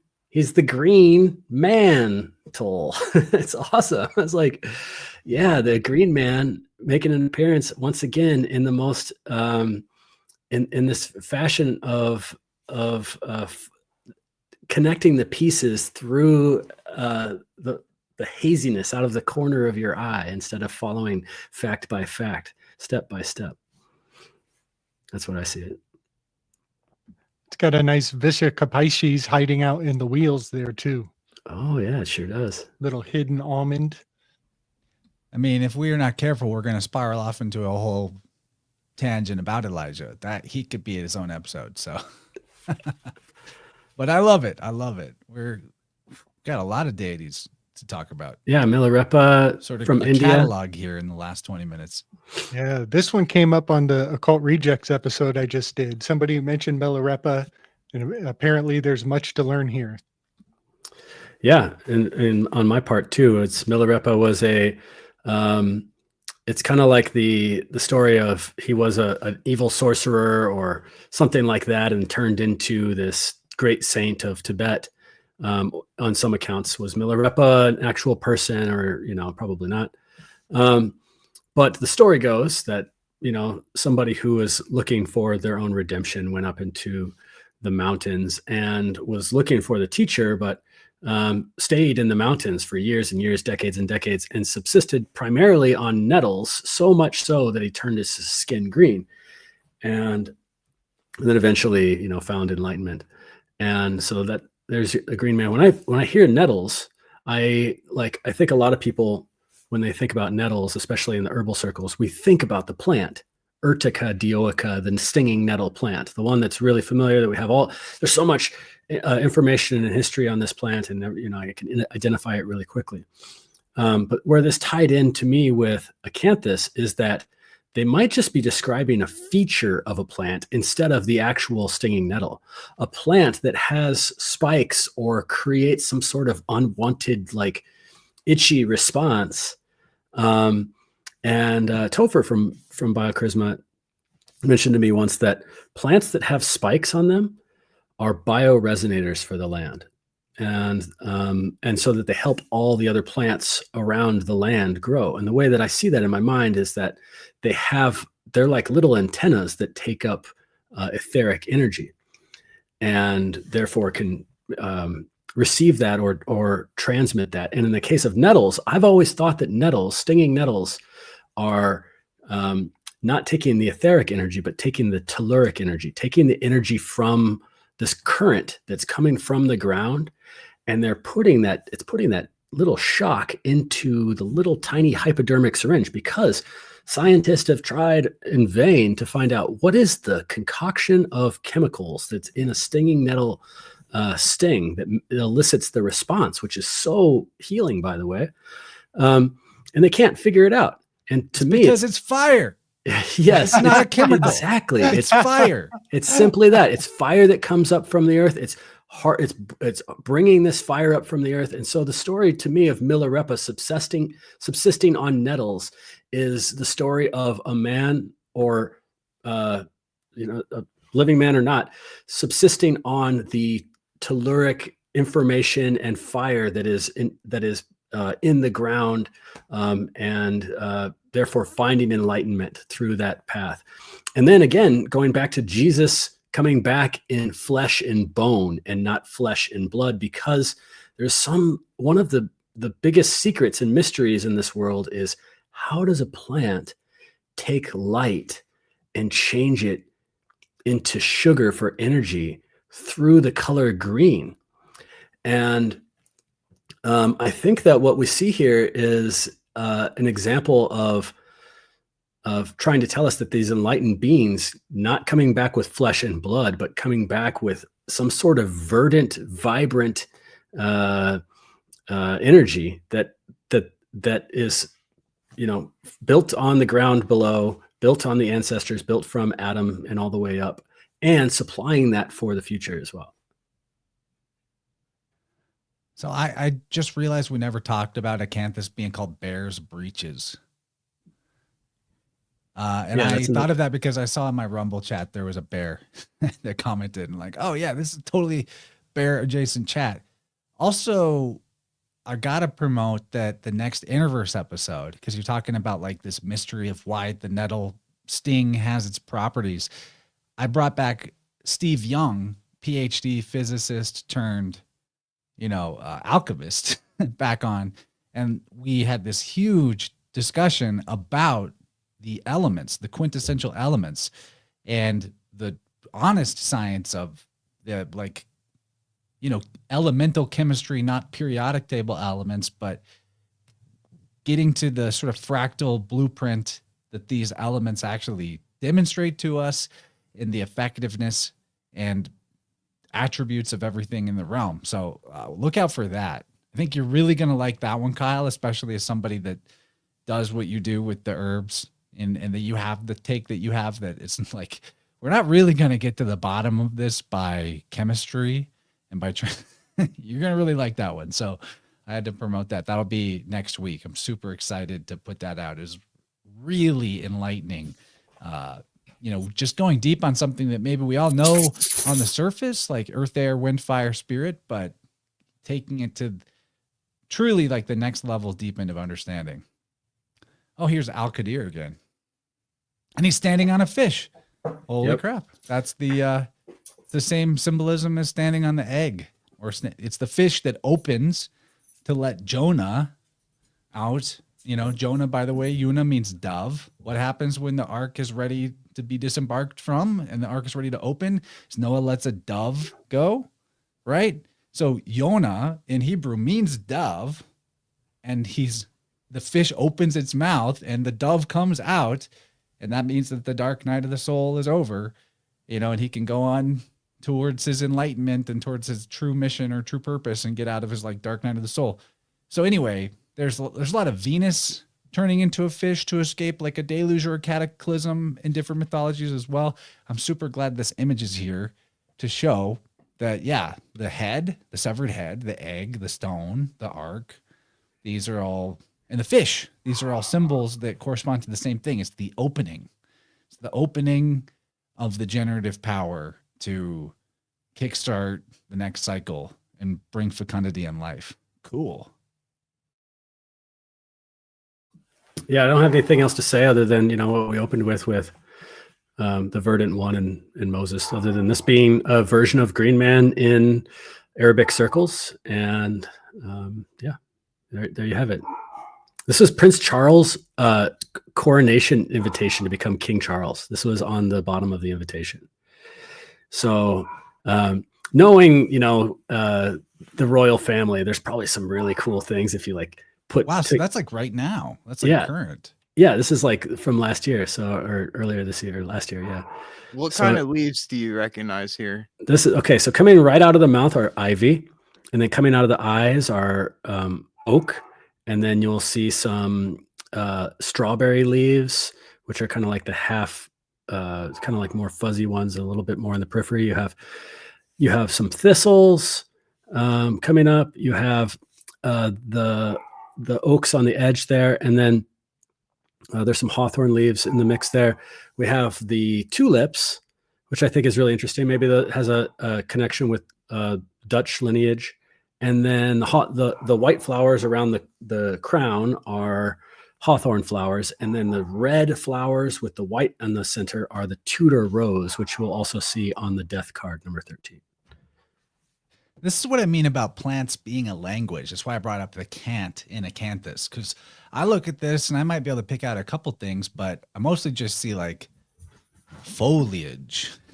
And Kyle looks at this and it's like he's reading a book. The way that we see foliage and words, and the image goes into our mind of what it is, translated instantly. Like Kyle can read this like a text, and so that's incredible. Yeah, the ivy. Jennifer mentioned way earlier in the chat.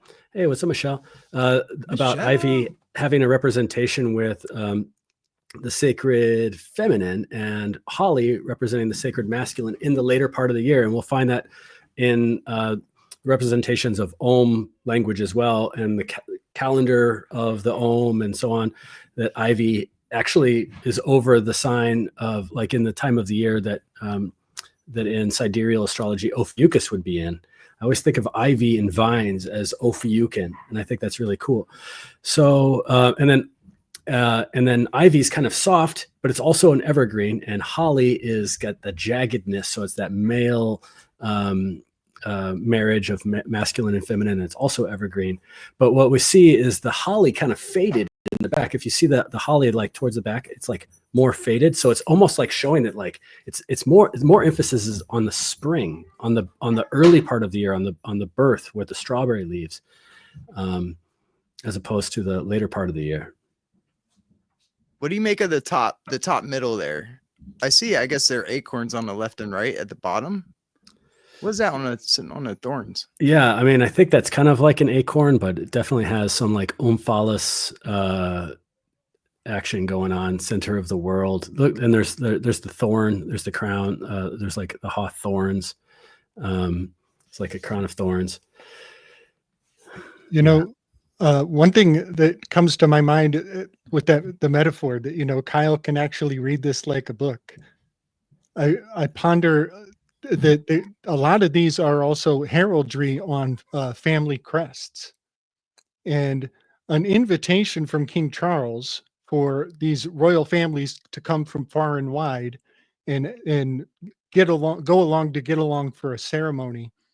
I just want to maybe it would be fun you could almost overlap this imagery of all these family herald crests coming together and the coexist bumper sticker. You guys know the coexist bumper sticker that has like, we know it. Yep, totally. So this is like the royal family's derivative of the coexist bumper sticker.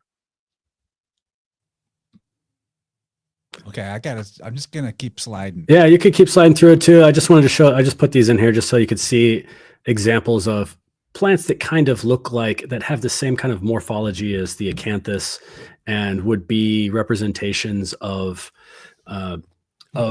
what that morphology represents as a signature for the foliate face or the foliate figure of the green man. And so center, moving from the center outward. I wish I would have brought this down here. Upstairs I have a cyanotype of an oak leaf that one of my former assistants, Annie, made for me. And it is, a cyanotype is you take the leaf and you put it on a piece of paper, and then you put this developer stuff over the top of it, and then the sun hits it, and then you take the leaf off and you have a negative image of it. And the negative image of the oak leaf looks like the green man. It has the brow, it has a mustache, it has this spewing outwards strong masculine face, strong browed face to it.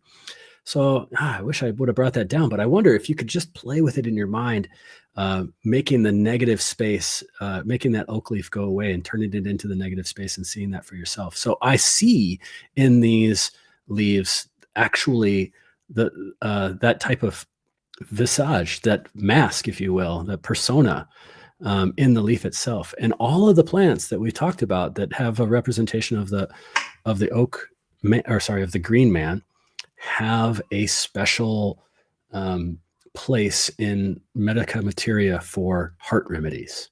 So of course it's the green man. It's the place, it's the place of the heart.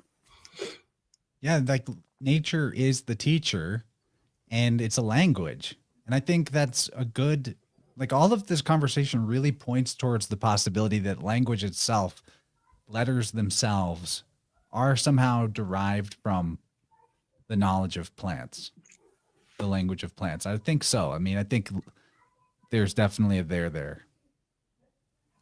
Let's wrap it up on this one. I know there's a few more, but no, we'll just touch on them all. We'll just look at them all. So okay, everyone cool. kind of knows it's there. Okay, sounds good. We'll wrap soon. Do you guys? I love Charles Dickens because he was born a day before me in his timeline. So he's a definite Aquarian humanitarian, and I feel that coming through in his books. And in the Christmas Carol, one of the spirits, I think it's first it's Marley, then it's the ghost of Christmas past, then it's the ghost of Christmas present. So it's the third spirit that comes to visit him. And the ghost of Christmas present is a giant. He's a foliate head with the bounty of all of the harvest. And oh man, the thing about the giant too that we could talk about is going back to Genesis, going back to the time that there was giants. There's the jolly green giant, and Foshi, which was a giant, and so on. He's carrying this wand, which is also seen a lot of times in representations of the green man in parade heraldry and everything like that. But this is the ghost of Christmas present now, right here. Center. And he says, he tells him, as this is things as they are. This is the way things are now, but you can change that internally by doing an internal adjustment of your present moment. And by doing an adjustment of your present moment, you are committing to the past, healing the past, and you're also committing to healing the future.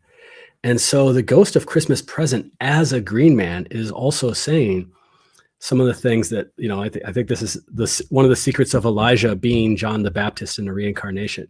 And one of the secrets of the sacrifice of the past being available for the abundance of now. And one of the ways that sometimes I scratch my head as a forager and I say, how is it so perfect that this plant is right here, right now, right when I need it? It's amazing.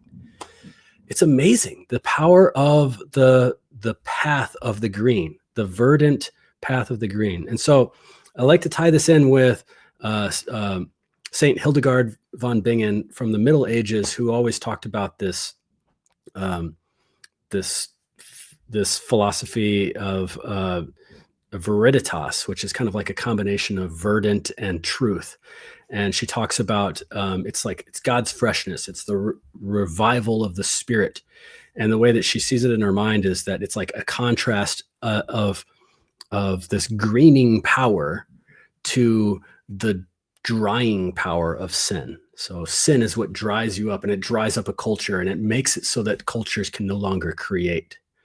So when you feel and then the green path is the part that is creative. It's that creative aspect. It's that creative aspect of the, it's almost like a sponsorship from, of life, of vitality, is that green path. And so I really love the Ghost of Christmas Present as a great representation of Green Man, because it's the, you know, they always say like, oh, you got the Christmas presents. You know, the purpose of presents is your present, being present with your family, right? Like everybody knows that. We go through that every year.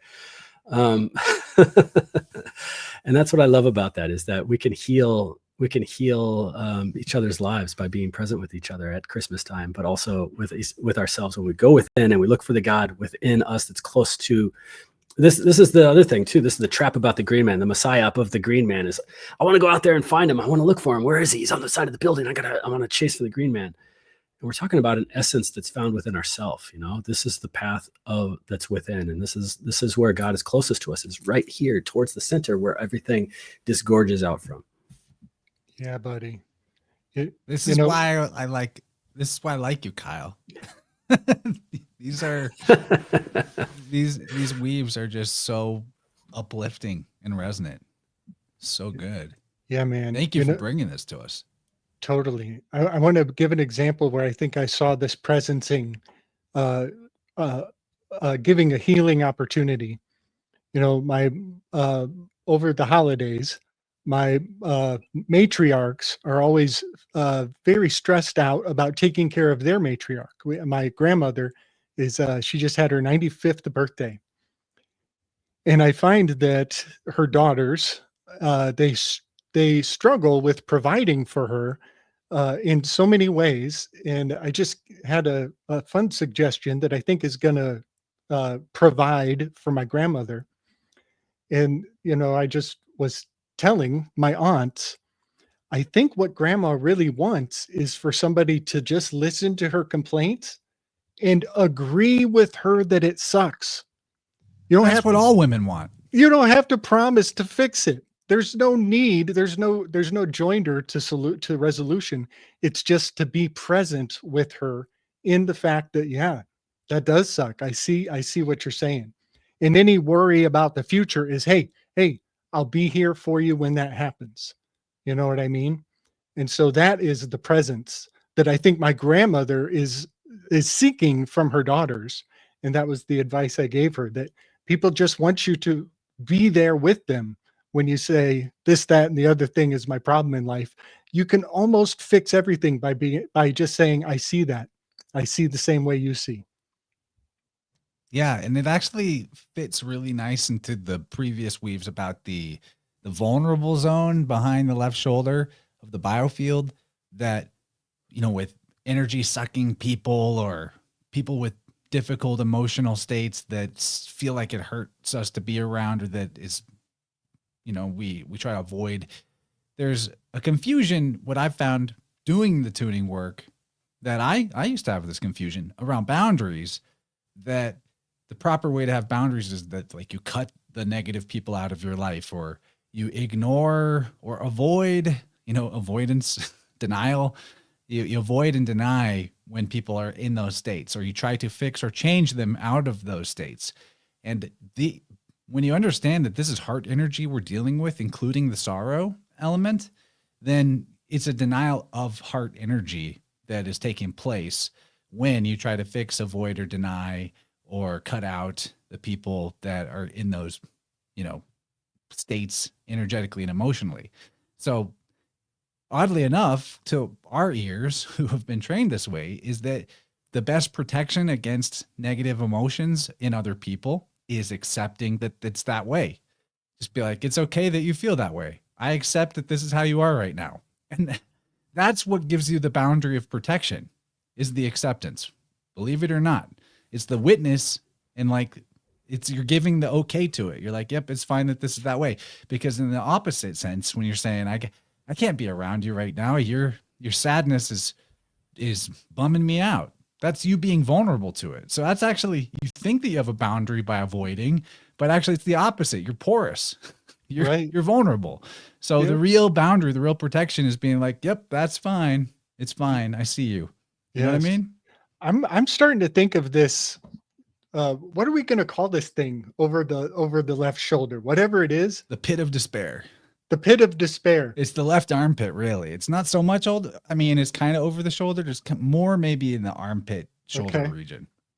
Well, I'm starting to think of it as you guys have all read the poem Footprints, where there's a vision in heaven that you're walking in the sand and you look back and you thought Jesus was with you, but there's only one set of footprints. And you're like, hey, you said you would never leave my side. And he was like, well, the one set of footprints, those from the times I was carrying you.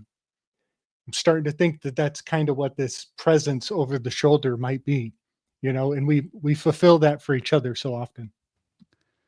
So I'm gonna move us towards the wrap up by just giving the honorable mentions to other Green Man stories. Sir Gawain and the Green Knight. That's a person. Yeah, losing your head, headless. We're no longer in the mental space. That's kind of the main takeaway from the story. We're in it's the opening of the head that leads Gawain into the rebirth or his own personal fecundity. Right, and the calendar again chapel as well. Yeah, so that's Bellis again, basically. The opening of the head. The head is the opening seed or kernel. That's so we could go on a lot about that one. I kind of wish we had time for it, but the May King. One of my favorite things about the May King, or just the epitaph of the May King, this is like another Omphalos stone, center of the world as well, is that the word May King is a noun. It's a verb, as in making, creating. And we might even say that it could be potentially a future tense verb, as in the king of it shall come, it shall come about, so shall it be. May. Wow, the king at the future tense verb. I love when you think that. of king as like a ken, like a knower, you may know, like it's a future tense knowing. It's a future tense gnosis. Yes. Or realization. That's powerful, because like it brings up the Hume's razor, that science can only tell you what is, but it's on your moral compass to determine what ought. The May King. You have to be the May King of what you ought to do based on what science has told you that which is. The is ought divide. Yeah, that's a really good one for everyone to brush up on again, especially as they're rolling out the next batch of you ought tos with science says. So great one with Hume's razor. I had some good talks about the hairy man, wild man with Christopher McIntosh. That great dude. Last year, actually. I think that's coming up. So we're gonna look at also this little piece of artwork. We pretty much got a wrap. But was Father Christmas in green before he was in red? Is this what you're telling me? Yeah, man. Mithraic all the way. Yep. Wow. Yeah. Mithraic flags are green, red, and white. And that there's a lot of countries still adhering to those standards. Yep. So as I'm bringing us to a conclusion here, people who joined after the beginning, we're on Gabe's channel and Kyle's channel and a couple other stuff off YouTube, like my Rumble and Odyssey, because I got a strike. I'm banned for 2 weeks. I will be back. But in the meantime, I'm going to post this at least in the Gabe Slick Dissident channel. This is my backup channel. It's at Interverse with Chance Garten. So if you want to go subscribe there, it'll help you stay up with what I'm doing. You might even get notifications there more readily than my regular channel. Once it comes back, I'm just going to use them in tandem from here on out and see how that goes.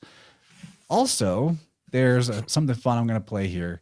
It's about 5 minutes, but over the last month really, my wonderful co-producer and mother of my daughter and love of my life, Jennifer, she made this really fun wrap up of clips stitched together of 2024 content. Oh, awesome. Here we go. So we're going to go on a little journey through memory lane of 2024 here, man. and then we'll maybe comment on that in a second, give some closing thoughts, and then finish her up. But I'm so stoked about this. It's really, really, she's excellent. Big she's love, so good Jen. at this job. That's awesome. Big The love. degree Yeah. of phyllotaxis is encoded mathematically in Christ's name. You can go directly to that plant and find Christ. And that's the ultimate mystical state of consciousness that I think we want to reach. We're seeing what I think is like the thrashing and the last gasps of the previous version of operating. I like to call it the messiah. If everybody sacrifices themselves for the group, then the whole group is sacrificed. This is how these ideas implant into your subconscious. This is what makes it worldview warfare, because your worldview is your self-view. If you forget who and what you are, the evil ones in this world will define you for you. What's the purpose of writing a myth? Why would Plato incorporate myths into his stories? These myths have value as a teaching tool. Now you, as the reader, the responsibility shifts to you. You have to go do the work to figure out which parts of this might be true and which parts might be false. You're being shown something that you're told to believe that you can't independently validate. So rather than accepting it as fact, ask a question like, does this footage make sense? It doesn't seem like that burden of proof is often applied. It's more like, we've shown this to you, we're NASA, and therefore you have to believe us, otherwise you're a conspiracy theorist. We have a conspiracy against our own greater nature. We have a repression of the sublime. It's probably the last repression that we have. We've all got liberated about sex, gender, whatever diet we want to be on. There's no secrets left. But maybe the last secret that we have difficulty acknowledging is that we have these openings into larger reality.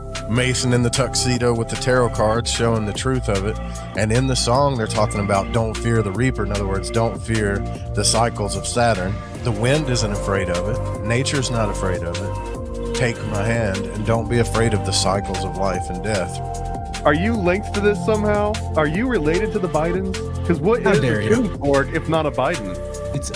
I mean, you got me, guys. But if you take the two images and then you superimpose them and you measure them, you'll realize that the images themselves are created on a sacred geometry grid that follows a pattern of this 23.5 degrees. I just want to point out, BCE spells 235. Their language is encoding 235. That is super cool. Orion carries his sun on his torch. It just reminds me of the Olympics. Summer solstice, that's the height of the summer. If precession is what they say it is, then we are so blessed to live in a time where that exactly happens.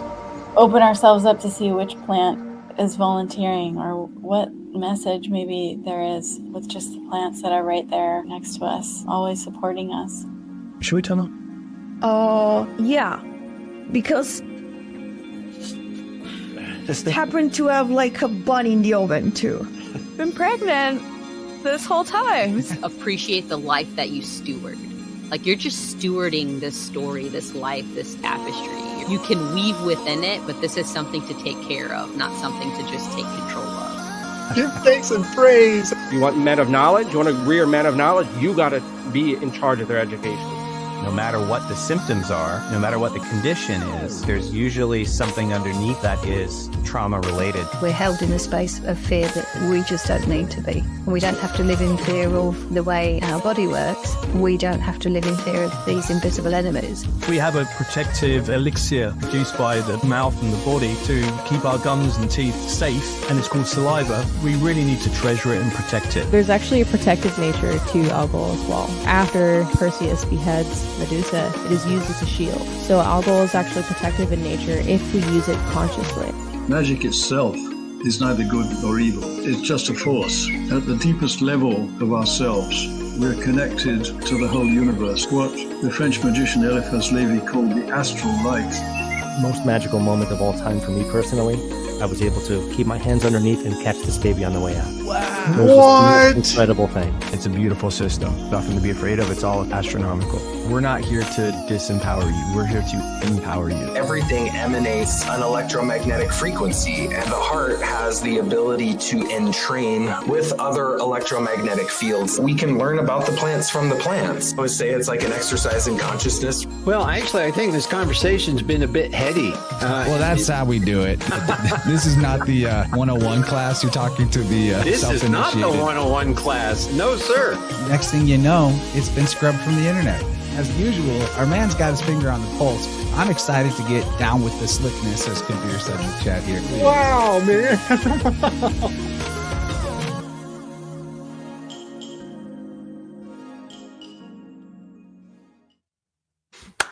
Wow. Jennifer. Jennifer, that is unbelievable. Praise Jenny B. Jenny That G, was so Jenny G. good. It's also crazy how many of those little clips resonated to what we talked about tonight. Yeah. But Wow. seeing it all with the energy of our chat talking too, I was feeling a little emotional. Like, wow, that was just 1 year of this. And honestly, I felt a little like lower energy last year compared to a couple years before. Maybe that lockdown sort of like secret club vibe was wearing off, but 2025 was snakier. It's going to be my year. And I can't wait to see what the compilation is like at this point in January of 2026. Cause the stuff I've got on the horizon currently and the way my worldview has healed even further from 2024, it's exciting, man. So thank you for everyone who's been on the journey that whole time or even longer. And all three of you gentlemen were featured in this compilation. Unbelievable. Yes. The best little surprise was Serena and Jennifer's pregnancy reveals. That was like super sweet. What a year, man. I can't wait. We got so much good stuff coming up. And the next thing on the calendar is Steve Young, aka Headflux, talking about the quintessential elements. And you're going to have to get on to this backup channel if you want to catch it when it comes out. I mean, I'll get it on my main channel later eventually, but we're going to premiere it on the backup channel. You're going to see it on Rumble, Odyssey, Rockfen, iTunes, podcast app, Spotify if you want the audio only version. So, YouTube is not a sure bet. Make sure that you've got backups, subscribed everywhere that you possibly can. And thanks for being here. Thanks for locking it into the Interverse. What a journey that was. And I'm feeling good about that compilation. Well done, wife. Thank you.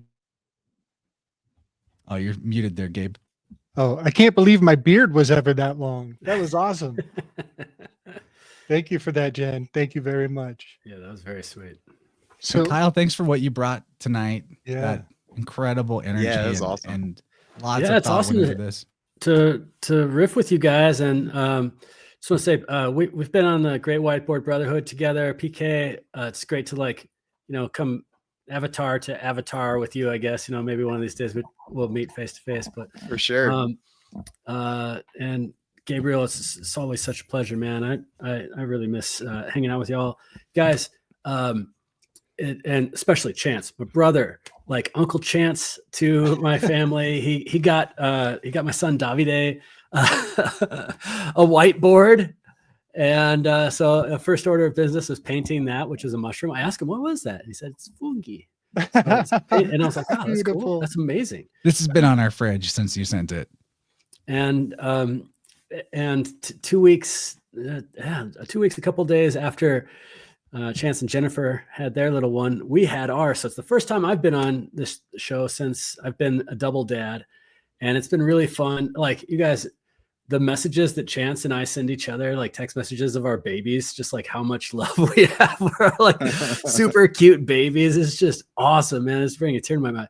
And so I really appreciate your friendship, all of you guys, but I really appreciate the space too with the audience to be able to talk about something like the Green Man in a way that I don't think anybody on the internet has been able to accomplish. And so it is fun. What a fun day. And thanks so much, y'all. One more thing. I just want to plug. I'm doing a class in 2 weeks on my channel. It's called Vitalism and Circulation, something like that. Herbs in the Heart, something like that. I can't remember. A circulatory story. That's what it is. A circulatory story. And it's about, if any of these topics resonated with you with like holly and the biofield and oak in the biofield, and it'll be on February 21st. I believe that's one of the opening days of Aquarius. So we're really going to get that circulatory energy of Aquarius. And I'm really committing to a lot more classes this year. So especially online classes. So if it's something, if you like what you hear and you're resonating with this way of teaching, then come on over, and love to be able to teach some stuff with you.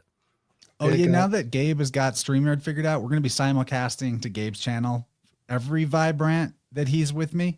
Let's do it. Even after the main channel comes back, which is great. And I love seeing some of Gabe's people here, and my people mostly piled in over there. And the love. It's so much. Yeah, buddy. Chance, will you rip through the images that I sent to you? And I'll be very brief, but I just want to share some of how Kyle's weaves Only on. because you asked nicely. Nice, nice. Kyle's weaves on the Green Man are pinging very heavily around my discoveries on the Thoth deck being so correspondent to some of the Rorschach images. And so this is a Rorschach splotch on the right-hand side. And I see it very powerfully correspondent to the Temperance card and even the art card of the Thoth deck, which is the same card, number 14. But in the Matrix, I just want to show people where the rubber meets the road in our entertainment. You know, people think that they're exempt from tarot because they don't do tarot cards. Well, if you're in the movie theater, you're tacitly entangled into the imagery of the tarot. This is the scene where the Merovingian gives a chocolate cake with a certain sexual program to a woman in the restaurant, and she has a spontaneous orgasm. The moment when her orgasm takes place inside of her body, they show an X-ray image of her pelvis exploding in ecstasy. The shape of the exploding pelvis is a splash that corresponds to the Rorschach test. And then she has to go, it's time for a rinse. Not to mention chocolate is a heart plant, or cacao is a heart plant. For sure. Yeah. Yes. And then she actually gets up from the table, has to go to the bathroom because it's temperance. It's time to rinse off because she had a little splash down below. So yeah, fecundity, sexuality, and even like hiding innuendo in what you think was just a chaotic leaf shape. But in fact, there's a great amount of information in these shapes. Can you flip to the next one? This just makes me think of this tuning I did last night where right at the beginning of it, I got this ping, really strong ping of like, oh, this person's mom or dad. I was thinking mom. It turned out it was both. Is like kind of a clean freak, neat freak. Wow. And sometimes I need a authentication on my intuitions, and I grabbed a card off of this deck that's just like one word consciousness states with color, and I drew the card cleanse, and I was like, there it is. And so we were dealing with like flow issues, and it ended up being quite important. This idea of like cleaning, cleansing, maintenance to the whole session of the theme of the session, but that's what it made me think of. That was a really shout out to that client. That was such a fun tuning session. Very interesting. Yeah, good read on it too. So this is another Rorschach card that is powerfully correspondent in my eyes to the Fool card, who is all green. He is literally a green man. But as I was kind of cogitating on this, my first layer, I was thinking with the horns, by the way. Yeah, totally. I was thinking about are these cross sections of the brain or even anatomical cross sections? Was just kind of my guess at what these images are drawing upon. And then I guess I have some poetry here from it turns out Aleister Crowley faked his death at a location in Lisbon called the Gates of Hell, the Mouth of Hell. And he left a death poem at the mouth of the Gates of Hell. And this is his death poem, but that's for a rabbit trail I'm on. Can you go to the next one, Chance? Because I think I finally sussed out. I think that these, what I thought were cross sections of the brain, Kyle, I'm thinking they're actually leaf types.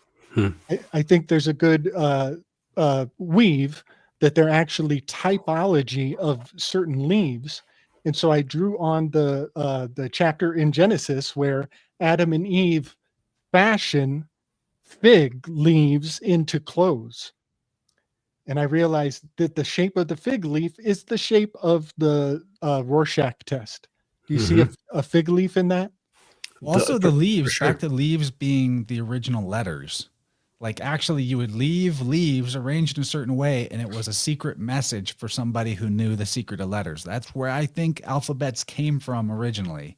Yes. My opinion.